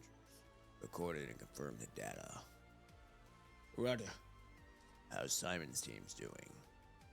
Simon's team is trying to locate the inside tower that connects inside all teams. Whichever construct shows a sign of infection, he can immediately connect and help stabilize them with the Commandant. With his help, all constructs inside the tower have yet to show any signs of infection. All anomalies regarding the inner devices are resolved the moment they arise. He's playing the role of the emergency firefighter pretty well. Right. Hans nods, setting up a bit domain node. The bit domain node he just turned on in the room he's in. And the third bit domain has been deployed. The triangulated coordinates are located not far below Han's team, based on the previous exploration.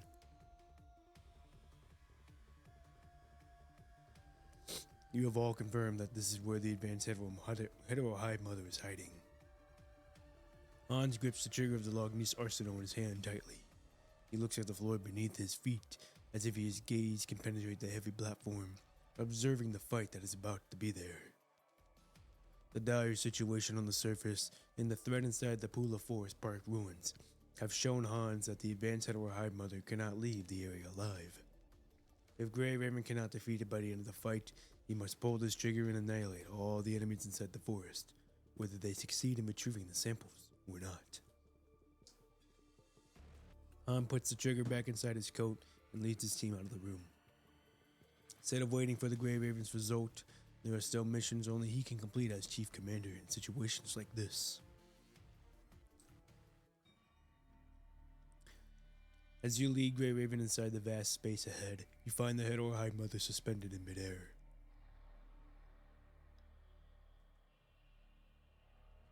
It is even bigger, more complete than the test subject you saw before. Your terminal keeps warning you that this is the target of your mission, the advanced head or Hive Mother.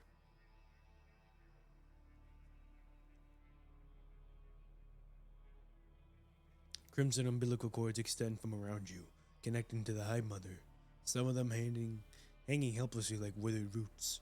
This is the Queen of the Hive, the central processor of all the data received outside. Commandant, the enemy is making a huge impact on our inner devices.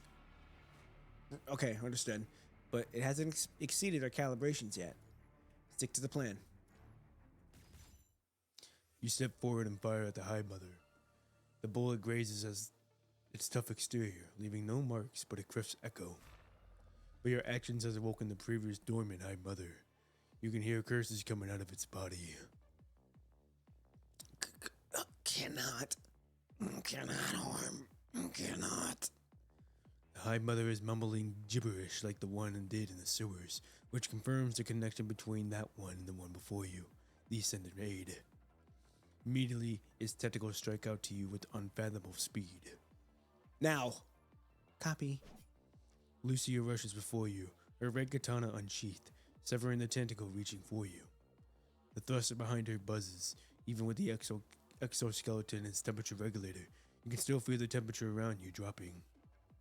A freezing breeze emanates from Lucia's thruster, and the Hive Mother's movement is visibly slowing down. That state only lasts about a second, as Lucia raises her blade and thrusts at the gap in the Hive Mother's shell.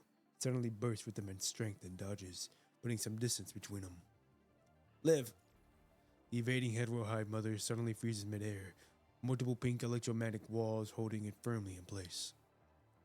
Enemy pinned down. I'm gonna fire that bitch. Yeah! You fire again at the Hive Mother, but this time it does not pay your bullets no attention like the first time, and instead shifts its body when they are about to hit. Like the first time, however, the bullet hits its shell and ricochets to the side, leaving marks on the wall of the CPF. Commandant, I'm ready. Alright. Activate it. Roger. With your command, Lee presses the button on the machines nearby. Ever since you fired the first bullet, Lee has been sneaking to the side and trying to repair those devices.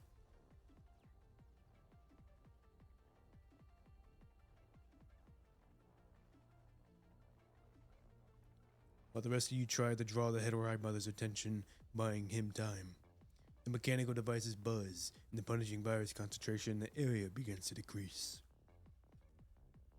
The rhythmic contraction of the Hive Mother's shell speed up as a reaction to the change.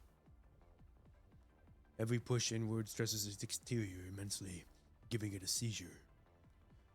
But this is not a phenomenon you know about regarding the Hive Mother when the punishing virus concentrates lowers. I don't want to fire yet. Hold off.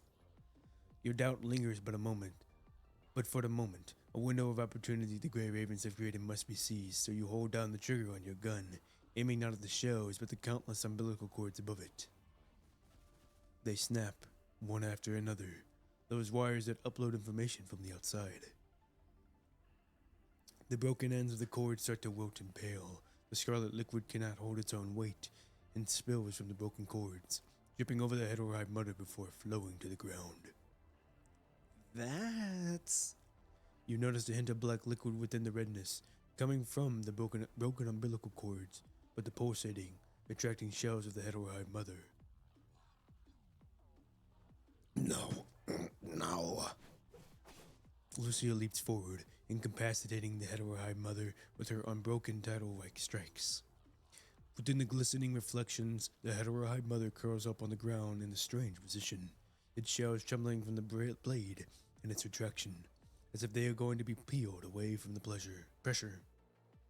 Still, it is lowering the center of gravity, making sure the part underneath of the shell does not get hit by Lucia. Grey Raven has carried out your plan, removing the Hive Mother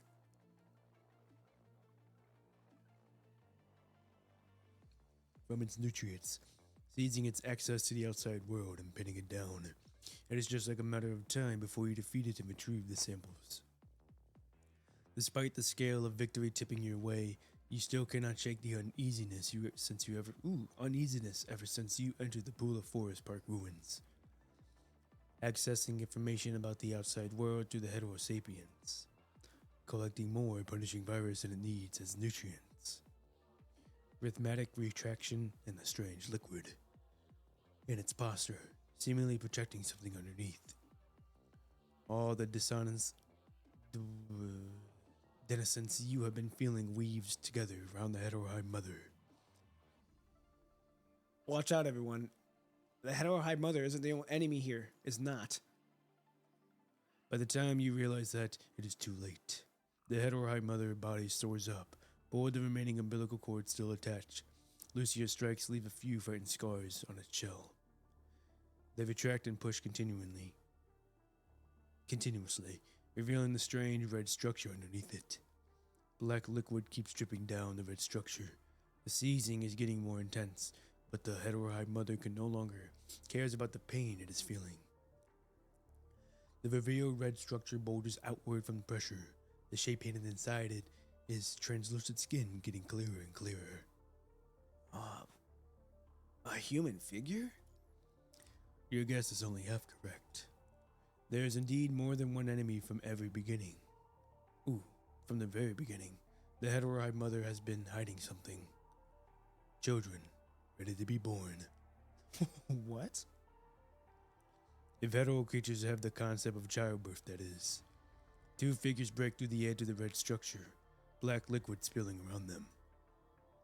Oh shit, we gotta get a cutscene.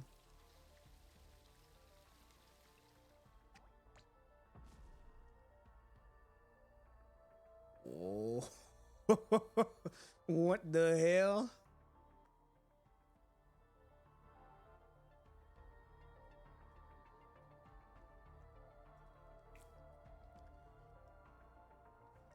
With the last drop of liquid emptied, the two figures drop on the ground.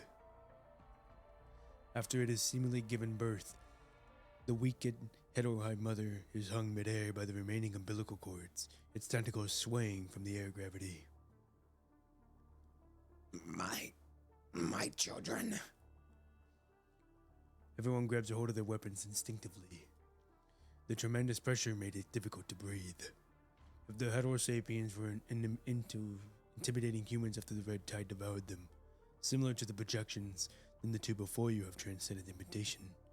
They are crafted and polished, the perfect human-like products. Their hollow eyes sweep the gray ravens, but you do not feel them focusing on you at all. Their gaze paces through the crowd and extends toward the species you belong to, humanity. Okay. Let me figure out what I want to say or how I want to make this guy. Because I have a feeling this is not gonna be the last of them.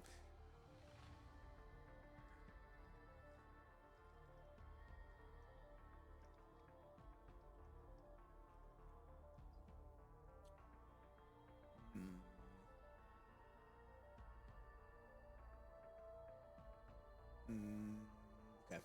I think I got it. I know I want to do his voice, but it might be tweaked a little bit. Este no es nuestro final. Rest, my friend. For some reason, their voices feel oddly familiar to you, as if they are not the ones who were speaking, but someone else. The man and woman's speech is so far removed from the stuttering of the Heterosapiens, it is clear that they have gathered enough knowledge from the countless Heterosapiens out there in the park. It has taken them but a dozen seconds from birth to fluent speeches, but their blank expressions tell you that they are still mimicking phrases others have said in the present, their own ideas through language. The urgent situation makes it difficult to think about who they are mimicking. The enemies raise their hands, and a strange gush of wind blows past you. Hetero creatures seem to have evolved in a new height at that moment. That one kind of looks like Lee. So, it's interesting. That is so interesting. One of them speaking Spanish, so maybe Roland's playing a part in this. Roland is a little Spanish speaker actor. Here we go. I need to get water after this.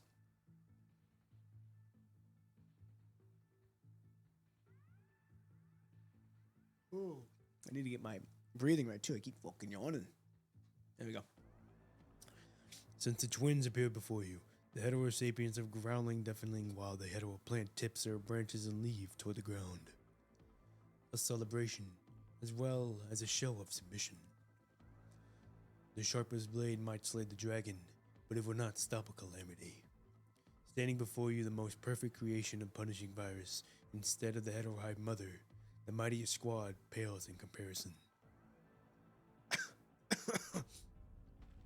A powerful blow slams you onto the wall of the tower. You cannot help but cough with your lungs pressed. You look down at Liv in your arms, who managed to evade the strikes from the twins when you pulled her away. Oh, okay. I didn't realize you pulled it, but all right. Hey, what's up? Even with Simon helping you stabilize the constructs, you are at your limit, keeping the 3 gray ravens from getting infected right now. Move, damn it. Damn. Cold sweat begins to form underneath their artificial skins. The impact of their mind has made even standing difficult, as the three have to steady themselves with whatever they have nearby. Being in the same room with the heteroid mother and the twins, the gray ravens and the devices are getting hit twice as hard. With that, Lee, Liv, and even Lucia, with their specialized frame, are all briefly immobilized. As the gray ravens struggle to counter the strikes from their frames' accumulated wounds, Liv has finally figured out how the enemies are attacking them. As you pull her away, she quickly tells you how the enemies are attacking you without even moving at all.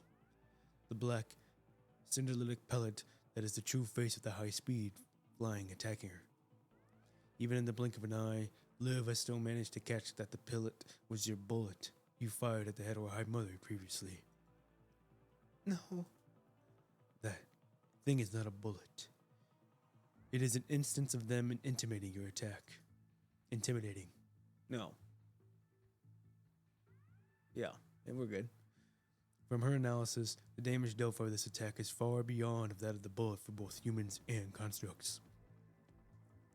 The twins can speak clearly, but does not mean they are beings capable of communicating with speech. Because since their birth, all you can feel is their hostility intuitively. They feel angry. It is clear they are angry because you have hurt their mother, the heterohive mother. You can see that Lee is leaning on the broken mechanical devices while shooting, and Lucy is kneeling nearby, supported by her blade. Come here, Liv. You help Liv stand so that she can lean on the wall and steady herself. Never mind, does not look like Lee. I don't know who she looks like, but they are a menace to society. The eyes of the twins are still hollow, but their hostility means that you cannot let their guard down for a second. Right now, their gaze pauses on Lucy and Lee, and several bullets start hovering near them. You have to make a choice now.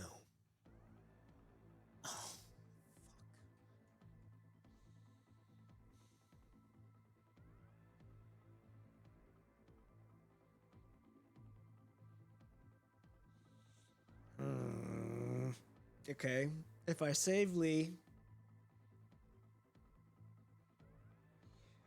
If I save Lee, we can possibly save Lucia because he'll rain down fire and cover us. But if I save Lucia, she's more close combat. I don't know if they right now they're doing range attacks. So Lee can technically kind of maybe cover us. I already lost Lucia once. Alright, and we lost her memories. Lee has not had that done yet.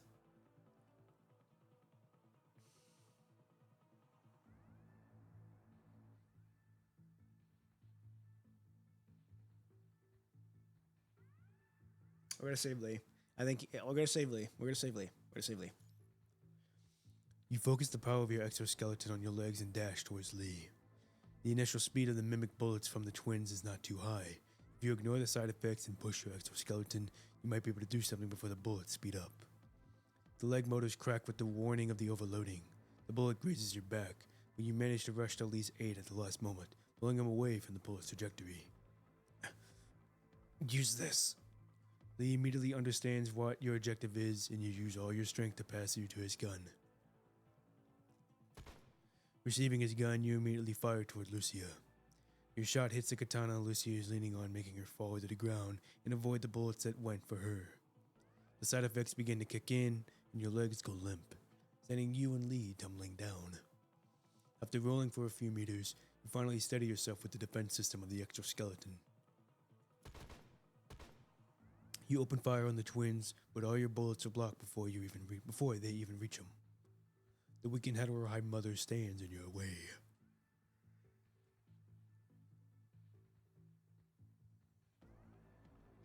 It is limping inside the pool of red and black liquid on the ground, with its shell broken off from the pain of birth scattered around it.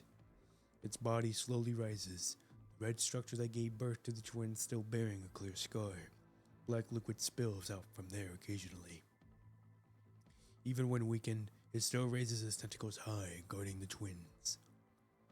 You will not be allowed to hurt my children. Your mind suddenly begins to get hazy. The light around you fades, and your abdomen delivers you a sense of searing pain and warm touch. You look down and see one of the heterohide mother's tentacles piercing through your flank. An instinct from a mother. No. Commandant. Shit. The twins instinctively try to attack those who are attacking the heterohide mother. Well, I'm about to get a crazy combo. The heterohide mother also instinctively strikes at those who want to hurt the twins. You bite down on your lip, and blood spills from your wound down into your mouth, but the pain has snapped you awake for a moment. I gotta reach out. You use one hand to hold its tentacle while your other hand ejects a magazine from your pistol. Using your mouth to draw a new magazine from the stripe over your shoulder before swiftly reloading your gun. Yeah. Oh yeah. We out here. An emergency tactical reloading action you learn from Lee. Alright. I'm gonna lean and shoot. You use your right hand to press the pistol against the tentacle. The hide mother does not react, clearly not considering your shots a threat. And that is the moment you have been waiting for. Pull the trigger. Your pistol roars, and the punic smell of explosive fill your nostrils. The heterohide mother's tentacle breaks from your shot. Your first shot was a misdirection, tricking the heterohide mother into thinking that your bullet would not hurt it. Even though the situation has spiraled out of control, your initial misdirection has still provided you an opportunity to turn things around.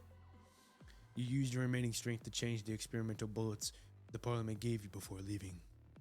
And now, given the enemy's limited movement, you managed to take a chance to fire at the heterohide mother at a close distance. Heavily wounded, the heterohide mother screeches and retreats, while the twins rush towards its side. In the last few moments before you fall unconscious, you hear thunderous explosions. The platform before you begins to crumble, and the gray ravens and you fall with the broken platform to a lower level.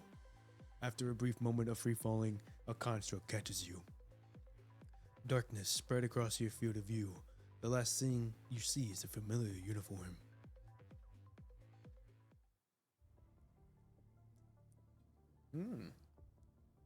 Chief Commander, we rescued Grey Raven. Chief Commander, a lower platform is cut off by the exoskeleton. We can't retreat the way we entered like we planned. Start moving up, or depart and exit with Harley Joe made from the top of the tower. Hearing the construct's reports, Hans immediately orders her team to switch direction and retreat upward. The enhancement has become a burden to the Commandant. I'm adjusting the output to the energy of the exoskeleton and using it to keep the Commandant alive. Lucy and the others have finally shaken off the effects of the interference, and they immediately rush to your side after standing back up. Chief Commander, the Commandant informed us before pressing out the heterohide mother has left a broken tentacle in the wound by the abdomen.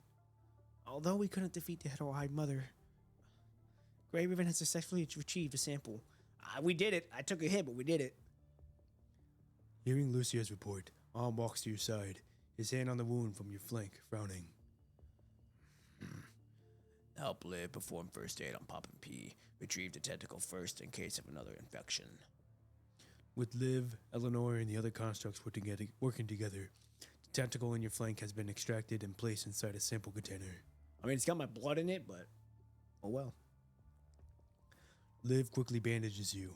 Eleanor swiftly wipes off the sweat on your head while injecting you with a serum. Given the poor environment, your blood still pours from underneath the bandages, dyeing them red. Oh, I forget we're fighting. Oh shit.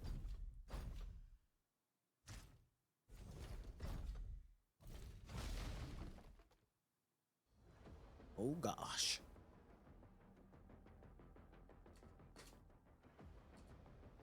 Don't worry, I'm good. I ain't going nowhere. Oh shit, that is. Ugh. Oh, I can't dodge. Oh shit, he is hauling ass. We gotta go. We gotta go. Okay, no time. Let's move. Keep going. Is he gonna take damage from this? Nope. Nope. Other way. Move. We gotta go. You know what they say? Don't keep looking back. Yeah. Move! Yeah, I keep moving back.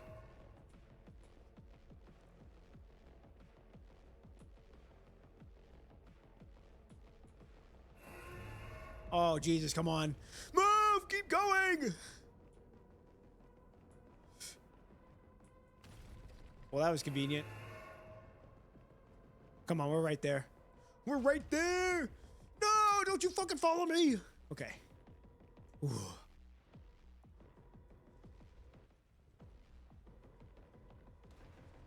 Holy cow. Nice, we're out of power.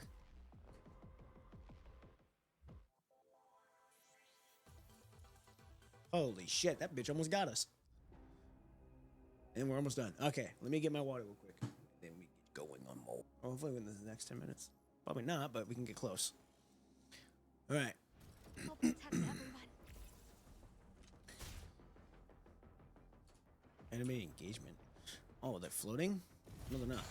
Whoa! Holy shit! I'll protect everyone. Oh, okay, why are we not attacking? I'm fine. There we go. Yoink! 4. I'll protect everyone. I'll keep that going. Ooh! 3, 1, boom.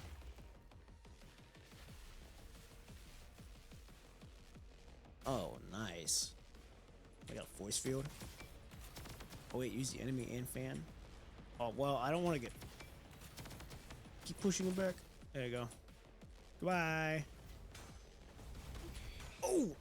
Oh! Oh, that's a fan. Ow. I'll protect everyone. Oh, you didn't die. That's crazy work. Okay. Move! Ah, get out of there!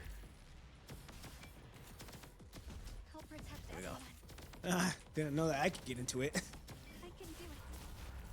May the stars light your path towards Yeah. Okay, let's. I'm fine.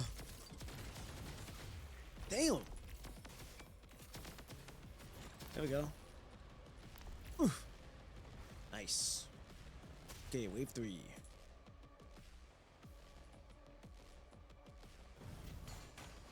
Oh, I'll do my best. oh, get out of there. Perish. Oof. I'll do my best. Come on. Now perish. Where's this next fan gonna land? Damn, I need to bring him all the way over there. Let's just kill him. There he goes. Alright, nice.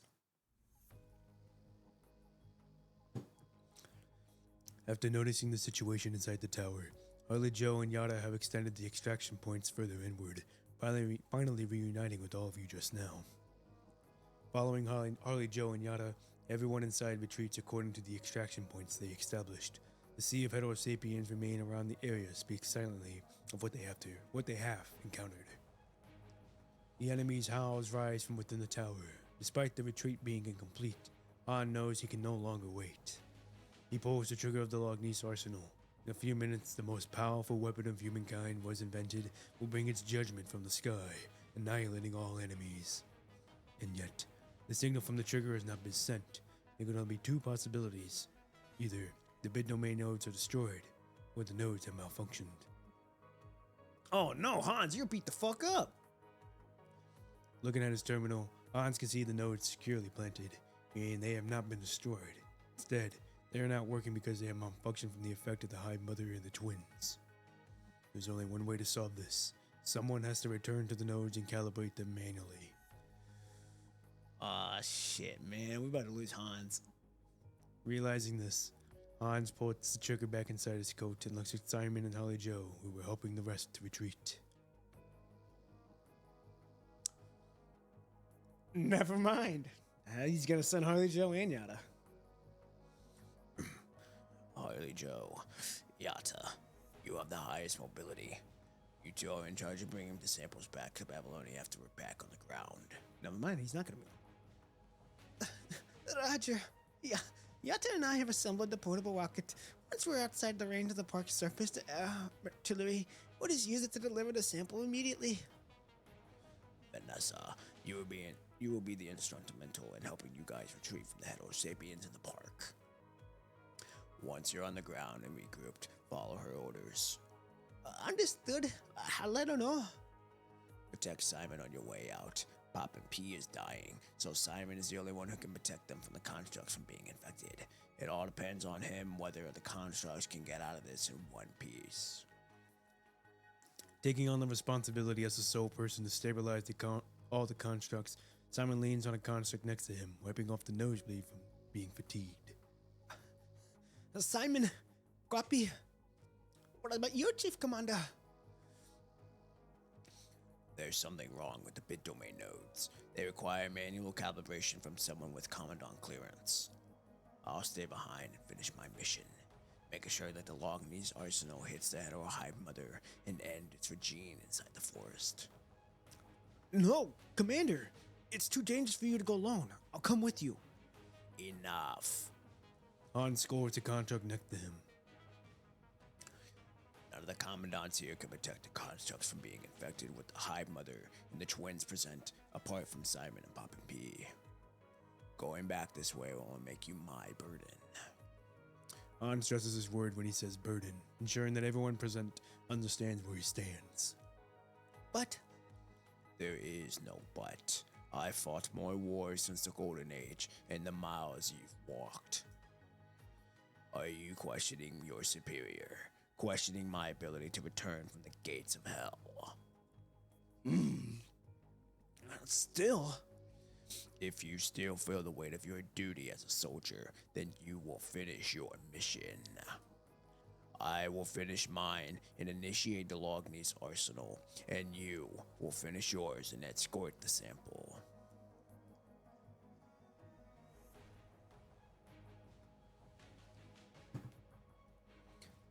That's how we don't fail this uniform. Chief Commander. I will be back. Trust me. With that, Han walks past everyone and heads towards the opposite direction of the extraction point. He even walks away. Hans, you better make it back. You a real one, dog. Walking alone, Hans no longer has to face the Hetero sapiens, most of whom are drawn to the other locations due to the previous fight. Now, he's facing the purest malice from the punishing virus infection. The virus concentration inside the tower is growing exponentially. The protective suit Hans is wearing has reached its limit long ago.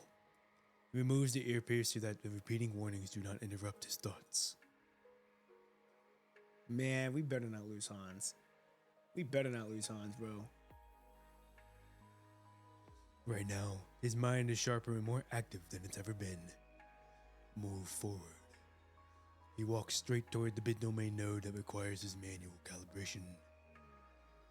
That is his mission, his duty, his unwavering belief as a soldier. Capillaries underneath his skin begin to burst. Hans starts to sweat blood, soaking the protective suit from within. His organs having gone through multiple enhancement surgeries over the years, started to show worrying symptoms a few months ago. Now those symptoms are starting to get worse, sending immense pain to his brain. With the pain that can topple the toughest giant, Han keeps himself awake. Han wipes his blood sweeping out from the corner of his eyes with his hand so that his vision is not obstructed. As a habit, his hand wipes past the corner of his mouth after that. Even when he hates to admit it, the rise of the corner of his mouth reveals the joy Hans is feeling right now.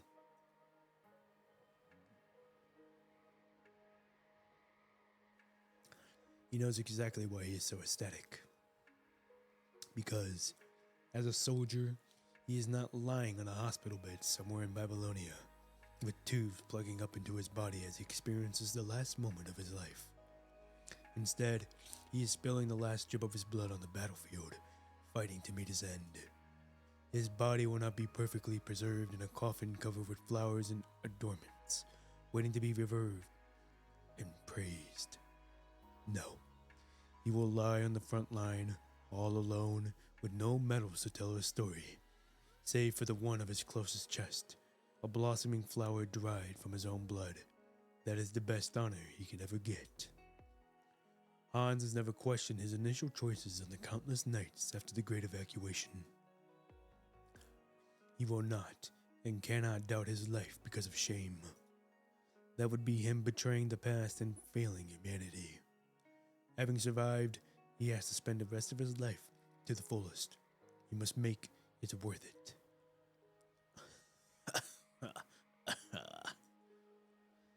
He walks past. Han suddenly feels his foot give way.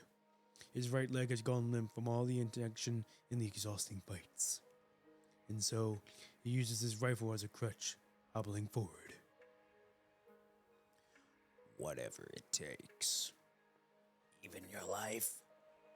A soldier's life is humanity's leverage. To be utilized to my fullest is my ultimate wish. Both Hans and Hazen know that in the Battle of the Pool of Forest Park ruins will be the last fight Hans can participate in. 10 meters. He is glad that he has not betrayed his vow. His right hand can no longer hold on to the rifle, and Hans falls to the ground. He cannot wipe away the blood coming out from his eye anymore. Using his still mobile left hand, Han crawls forward, undeterred from his target. Move forward until the end. From an opening of the tower, Han sees the starry night sky. The last time I saw something like this was before the Great Evacuation, wasn't it? Since then, he has no longer smelled the grass on the field or admired the stars from the surface. Nowadays, Hans is closer to the stars, a ghost haunting the space beyond Earth. A tombstone of the Golden Age. He no longer has to look up to see the starry night. Yet, at this moment, what he wanted to see more of is his home. He has not forgotten the glory of being a soldier. He has sworn to put all those fires out that threaten humanity. Hans has not stopped at traitorous friends, ravaged, corrupted, deadly natural disasters, and he is not stopping now. He is a great soldier and a role model in the army, so he suppresses all his feelings, burying them deep inside.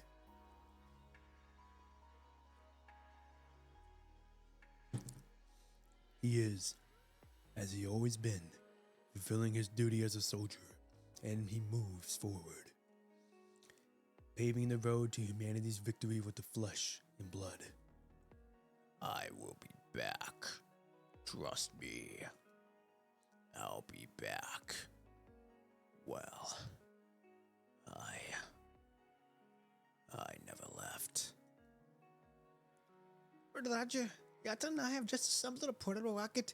Once we're outside the range of the park's surface, the air artillery will use it to deliver the sample immediately. Simon, copy. Whether it is Harley Joe, Simon, or the dying Pop and P who risked death to retrieve the sample, Hans can feel the same spark. The will to move forward, passing from soldier to soldier. A soldier might fall, but that passage does not stop. Hans' fingers can feel the exterior of the bit domain node. He reaches out in the dark, finally opening the manual calibration mode of the node. If someone opens up Hans' protective suit now, they would be surprised to see him still moving. His body has already begun rotting from the infection, and his organs have almost stopped working before even the infection started. The Heterohide Mother. It must be destroyed here.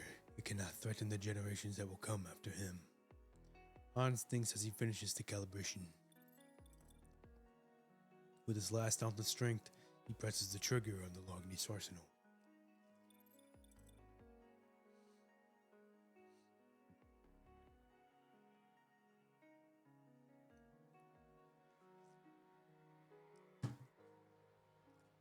The activation signal sounds so out of place among the noises of the tower, but is the most beautiful melody Hans has ever heard, grander than any symphony or orchestra.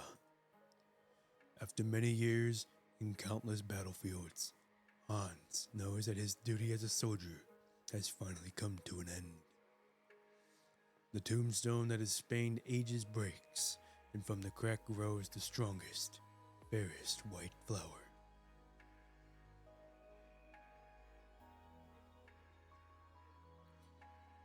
Arnold,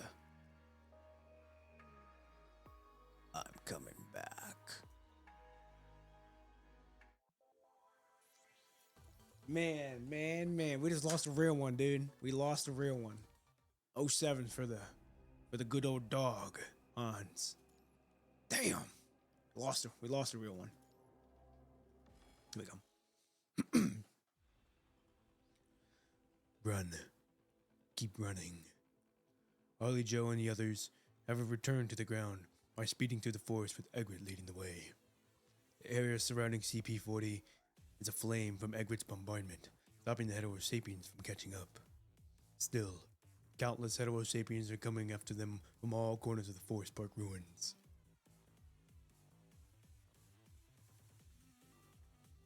Lucia, Lee, Liv, Harley Joe, and everyone. They've already forgotten how many Heterosapiens they've taken down on the way. They only have one objective in mind: break through, then send the sample back. This is the race with extremely simple rules. A race against time, against the punishing virus. 10 meters, 5 meters, 1 meter.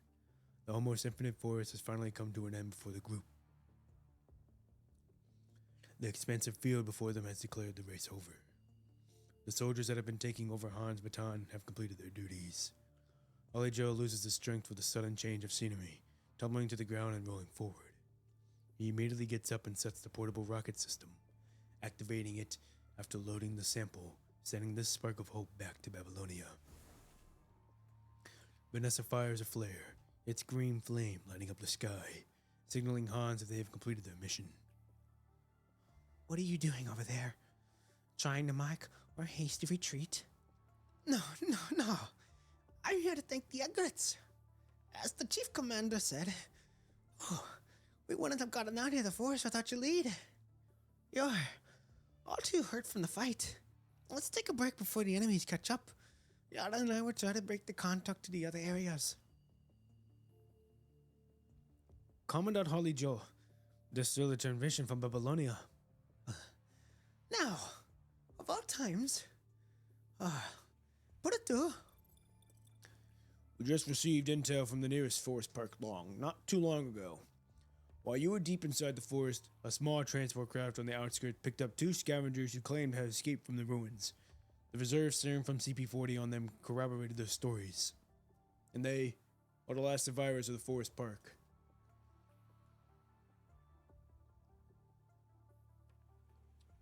Despite we urgently dispatch large transport craft to your retreat, please hold. After Babylonia's message ends, Harley Joe passes on the message to the group that has just escaped. The mood immediately relaxes a little. It is one of few good news they can get. all things considered. Simon, we got all of our inner devices more or less intact. None of the constructs were infected. Oh, so glad I can help. Help y'all. Well, it's Chief. It's good that I can share Pop and P's burden. Right. I believe you did it all yourself. That's Simon. Simon? The contact stone starts to get nervous as he sees blood dripping down from his uniform. Blood is dripping out of Simon's eyes, nose, ears, and mouth, dyeing his uniform bright red. Simon cannot respond to the construct now.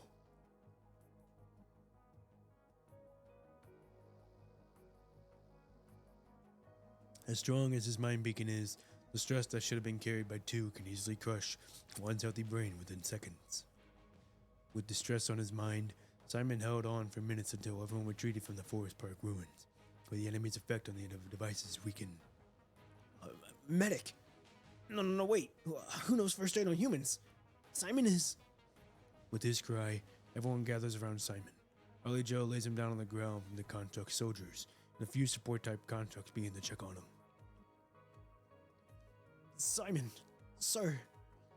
The support-type construct is getting anxious from the extended fight and the constant hits. Eleanor crouches next to her, gripping her hands tightly. Don't get frustrated. With timely treatment, this will not be the end for Simon and Pop and P. Damn, we are fucked right now. Right. The support-type construct finally regains her control over her trembling body. She is about to say something, but when she saw what lies ahead, she stopped. Before her, two figures approach from the horizon. Don't tell me it's the twins. Don't tell me it's the twins. The grass underneath their feet are obstructed by a red glow appearing on the ground. They walk toward the makeshift campsite the group just built. They walk faster and faster, and the size of the mutating ground also expands. The distance between them and the camp shortens in a brief moment. They are no longer the unmoving newborns. Now, panthers on the hunt would pale against them. It's the twins. Their shapes become clear as they appear before the camp. They are none other than the twins born from the advanced Hetero-Hive mother. Right now, they have grown to be stronger and faster than any known living thing. As tireless guardians and pursuers, they will avenge their territory that has been invaded and violated. I see they aren't just going to let us off the people who just took a chunk of their mommy. Ollie Joe slaps himself in the face, replacing his usual glee and solemn expression. We're on a timer here. Simon and the Chief's wounds are worrying, but I suppose our priority is to fend off the enemies before us. Gray Ravens and Simon Squad, will you lend me your strength? Lucia and the others do not answer. Instead, they clutch their weapons and stand at the front of the defense line built by Ollie Joe, answering his question with their actions.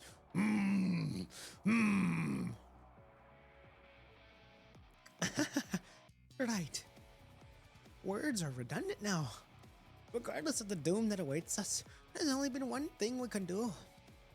More and more constructs prepare their weapons and stand at the front of the defense line.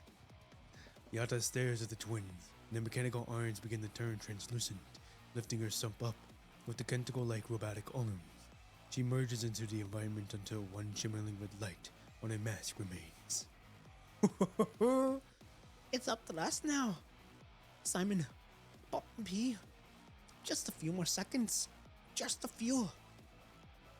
All the Hetero sapiens inside the pool of forest park ruins are out in force. Their roar is shaking the entire forest behind the group.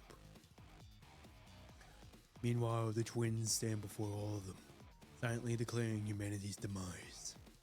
The war between humanity and the punishing virus begins anew, here and now. Oh yeah.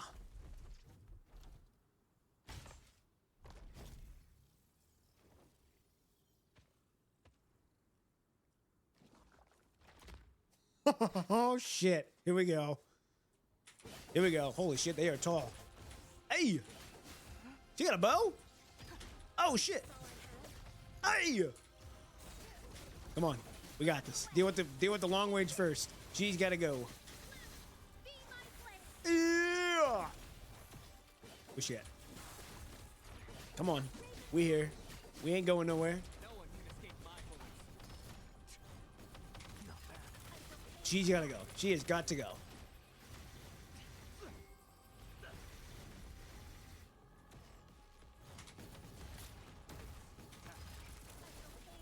Actually, no, hold on. Yeah, holy shit.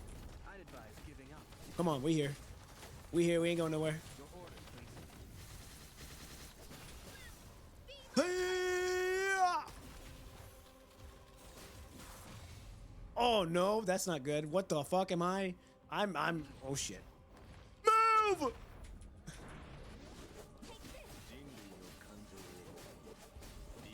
one can escape my bullets. Kare's still trying to run. Hit. Justice calculated. Come on. Move. Here we go. Come on. Oh shit, I'm. Ah! There we go. Come on. I don't know what the fuck voice I just made there, but oh well. Hey! Holy shit, that was a crazy combo. Oh! Ain't no way I got this again. Ooh! I'm out here. You want to counter me with that? I'll counter right back. Okay, she's gotta go. Focusing on her. Is this all I have? Be my blade. Nice. Okay, we're getting closer. Holy shit! Number of restart. Oh my, number of restarts too. We need to. What's the mission? Hold on. What's the thing? I swear to God, if we have to fucking redo this again.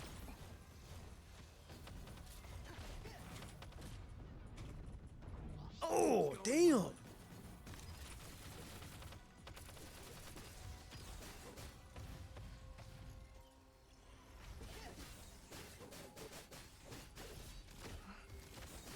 Is this all I have? Ow! Damn!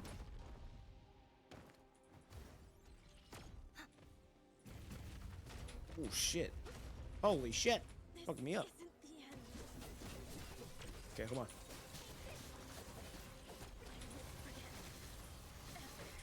Be afraid. You will not be able to restart in 1 minute. Nice. Good to know.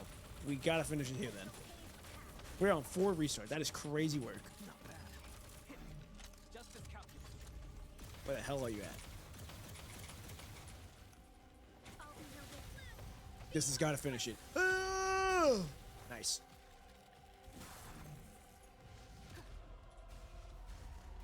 Dodge that. Forget. Ain't no way. We didn't dodge. Oh, it's supposed to happen. Your consciousness drifts in hazy darkness as if dreaming an endless dream. In the dream, there are many blurry figures and loud noises. The singular blackness is replaced by the red of an unending flame.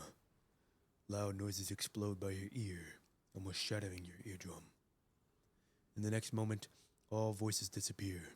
The space is so quiet that you can almost hear your own breath and heartbeat. The blurred figure starts to clear up.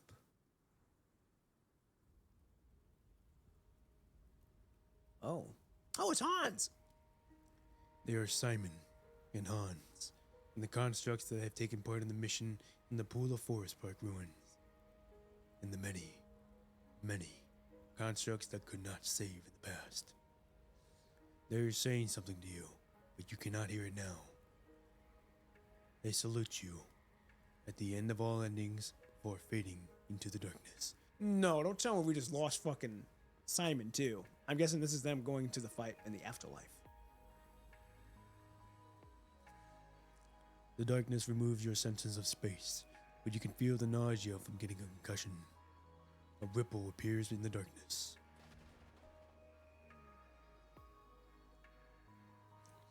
A pink light glistens in the dark, slowly approaching, stopping right before you. Yet it has lasted so briefly, so fleeting that you wonder if you are under an illusion. There is nothing after that glow. Everything begins to get devoured by the darkness. Flev.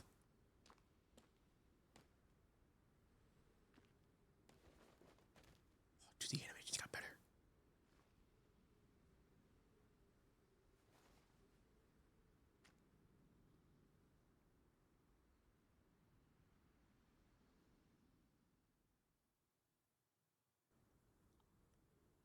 Holy shit, we fighting. Okay. Come on, Liv.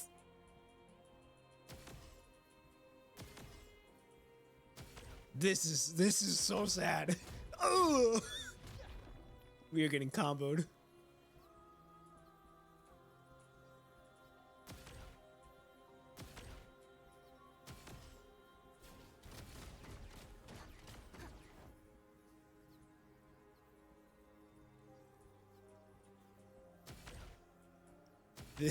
This is fucked. Oh, we about to get comboed. Ugh.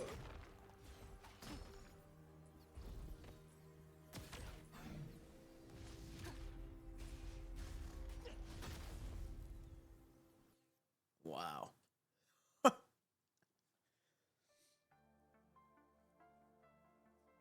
Hold on, I gotta turn the game up for me. This is crazy work.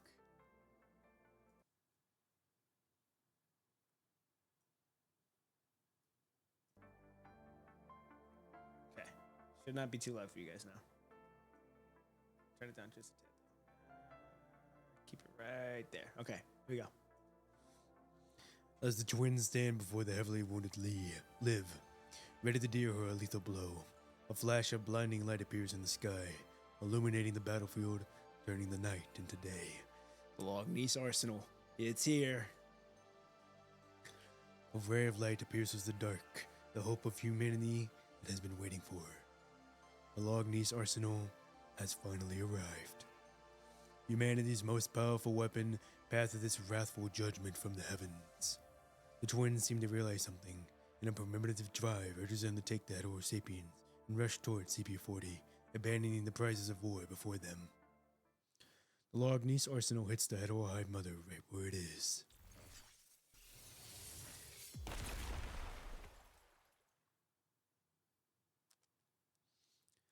Following that, a burning white light covers the twins and the Hetero Sapiens that are approaching the tower. The Hetero Hive Mother disintegrates into pieces inside the white light before further turning into a dust, vanishing into thin air. Towering flames cover the moonlight as a searing wave of burning hot air spreads from the tower. Multiple explosions devour everything in a brief second, from insignificant human lives to dreams that never were. The Lognese Arsenal has finished striking. The Hetero Sapiens have turned to dust under its light, disappearing from the face of the earth.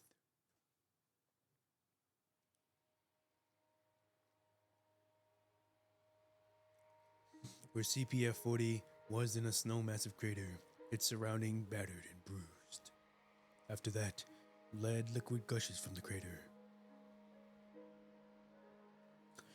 It gathers itself and transforms, going back into humanoid forms. A large, withering hetero plant stretches from the sides, wiggling its way upward, growing. The twins look at the hetero plant, lost, failing to find the mother that was once here, that was once in their memories. They stand by the crater for a very long time. Several dandelion seeds float toward them from afar. Flying past the twins from the heat of the ground propels them up and further away. The twins look at the dandelion seeds vanishing into the night sky, lost in thought. The hetero creatures have no boundaries to their existence. There have been no difference between them. An evolution of the punishing virus in the immortal virus itself. The end of life gives meaning. Departure is simply another test, a necessary rite to adulthood. From now on, the twins will no longer be able to find their mother, but the Pool of Forest Park ruins are just the beginning of their lives. They turn and leave.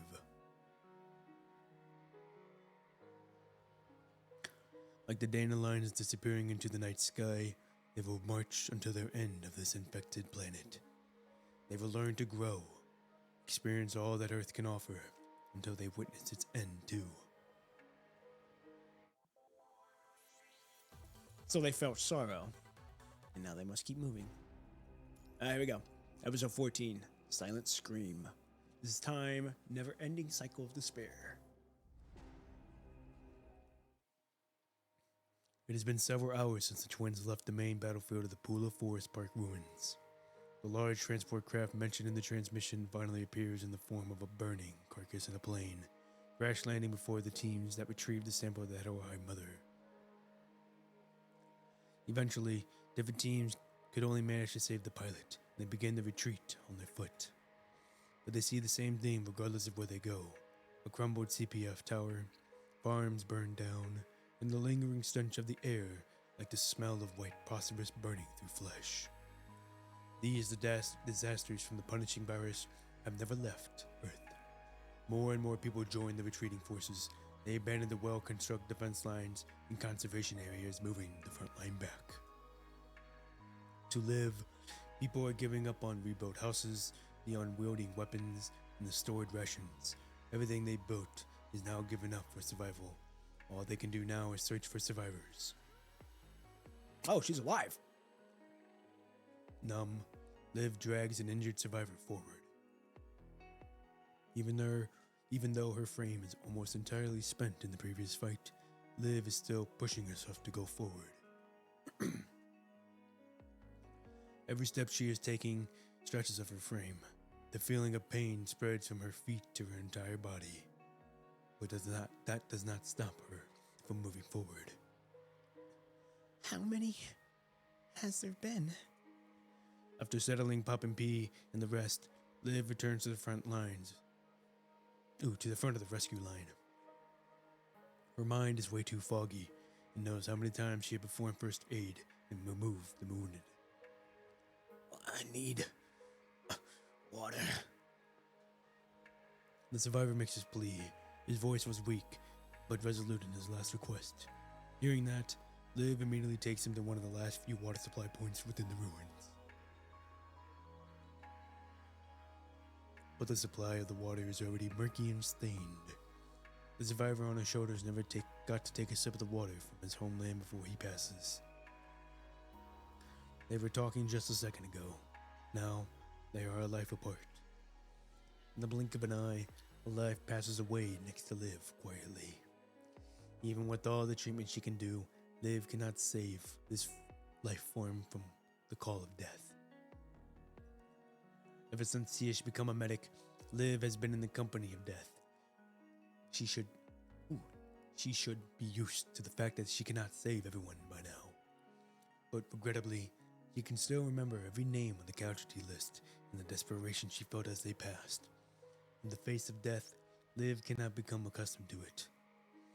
The wounded cannot wait. Liv adjusts her emotions before she continues searching in the ruins like a machine. At least she will not miss the next one. I must move forward. Liv knows that as long as the punishing virus is ravaging Earth, no one can afford to stop a grievance.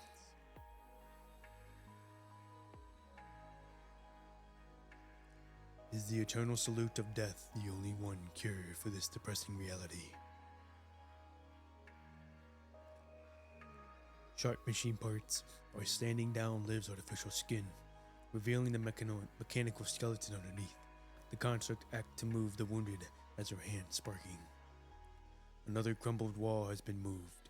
Liv wipes away the dust covering the face of the injured buried underneath, finding a small construct, her short, white hair darkened from the fire, stained with vital fluid and blood. This is a fucking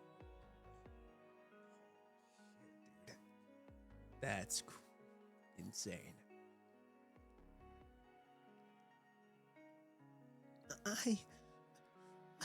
I want to go home. Oh, wait. This is from her past. That's all right. Don't be afraid. I'm taking you home. Seeing the girl's face, Liv remembers a past memory. In the memory, Liv was lowering her voice to comfort a girl before her, as Liv was the last one facing the massive corrupted that destroyed the city. Stay quiet. I'll count to 3, and you run toward that hill, okay? Girl looked at Liv and nodded. In that distant past, the army was also retreating like they are now, giving up on the districts one after another. During that retreat, Liv saved a little girl that was a similar age to when Liv enlisted, adorned with silver hair like her. As she sees the girl who got turned into a construct and got injured on the battlefield of despair, Liv begins to feel a sense of familiarity. A question raises in her mind. Did I really save her? The last time she saw the girl, she was alive, direct with expressions of fear. This time, she is another chilling construct like her, having trekked through countless battlefields.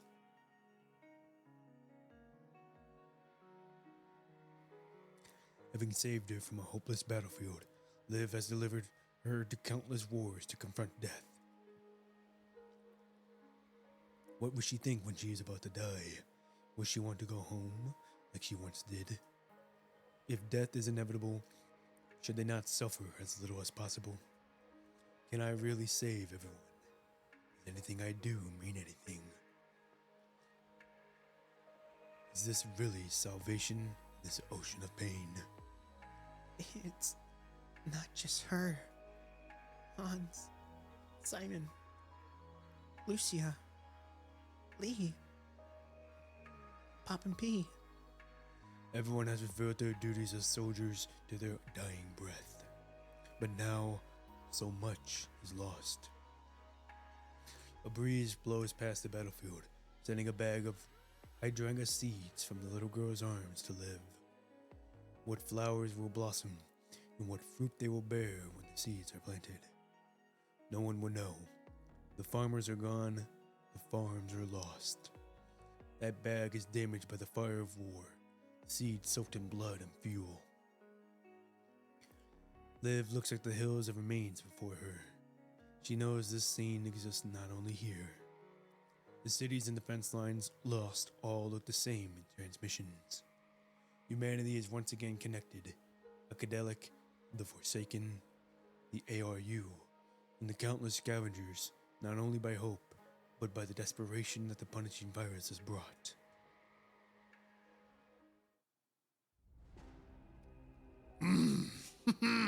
Crazy scene.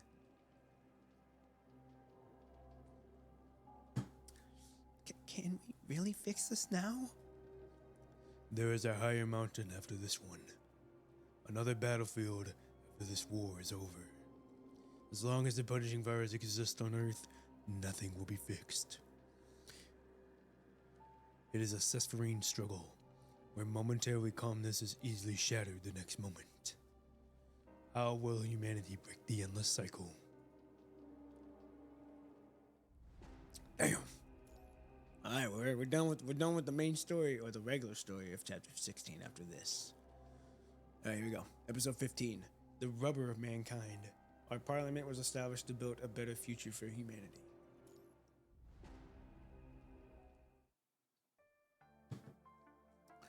The Solon Parliament Hall is once again holding a meeting. Emergency gatherings like this always spells a pivotal moment for humanity's survival. The decisions made in such meetings will also alter the fate of humankind. How are the Grey Ravens? Lucia and Lee frames are faring slightly better. Pop and P is still on the verge of death, a long way from leaving the critical stage. Their changes on the surface have made our contact with the ground forces more and more difficult. What I just reported happened hours ago. Our plan has clearly failed. 63% of the population is hostile toward the unidentified twins. Given that they can't see a way to solve the problems on the surface, their attitude is pessimistic. 36% of the population is condoning the Army's powerlessness, and that number is rising. We should be glad that the Army has retrieved a sample from the head of our High Mother, greatly advancing the Science Council's research. Had it not been for the Army on the surface, more conservation areas and bases would have been lost. Even if that's true, we are still losing the people's trust. How's the transport between the surface and here? Barely keeping up. We receive reports that winged hetero creatures are spotted in more and more places outside of the Forest Park ruins. Their flight altitude is climbing, and some even gather in packs, greatly disputing the surface-to-air transportation.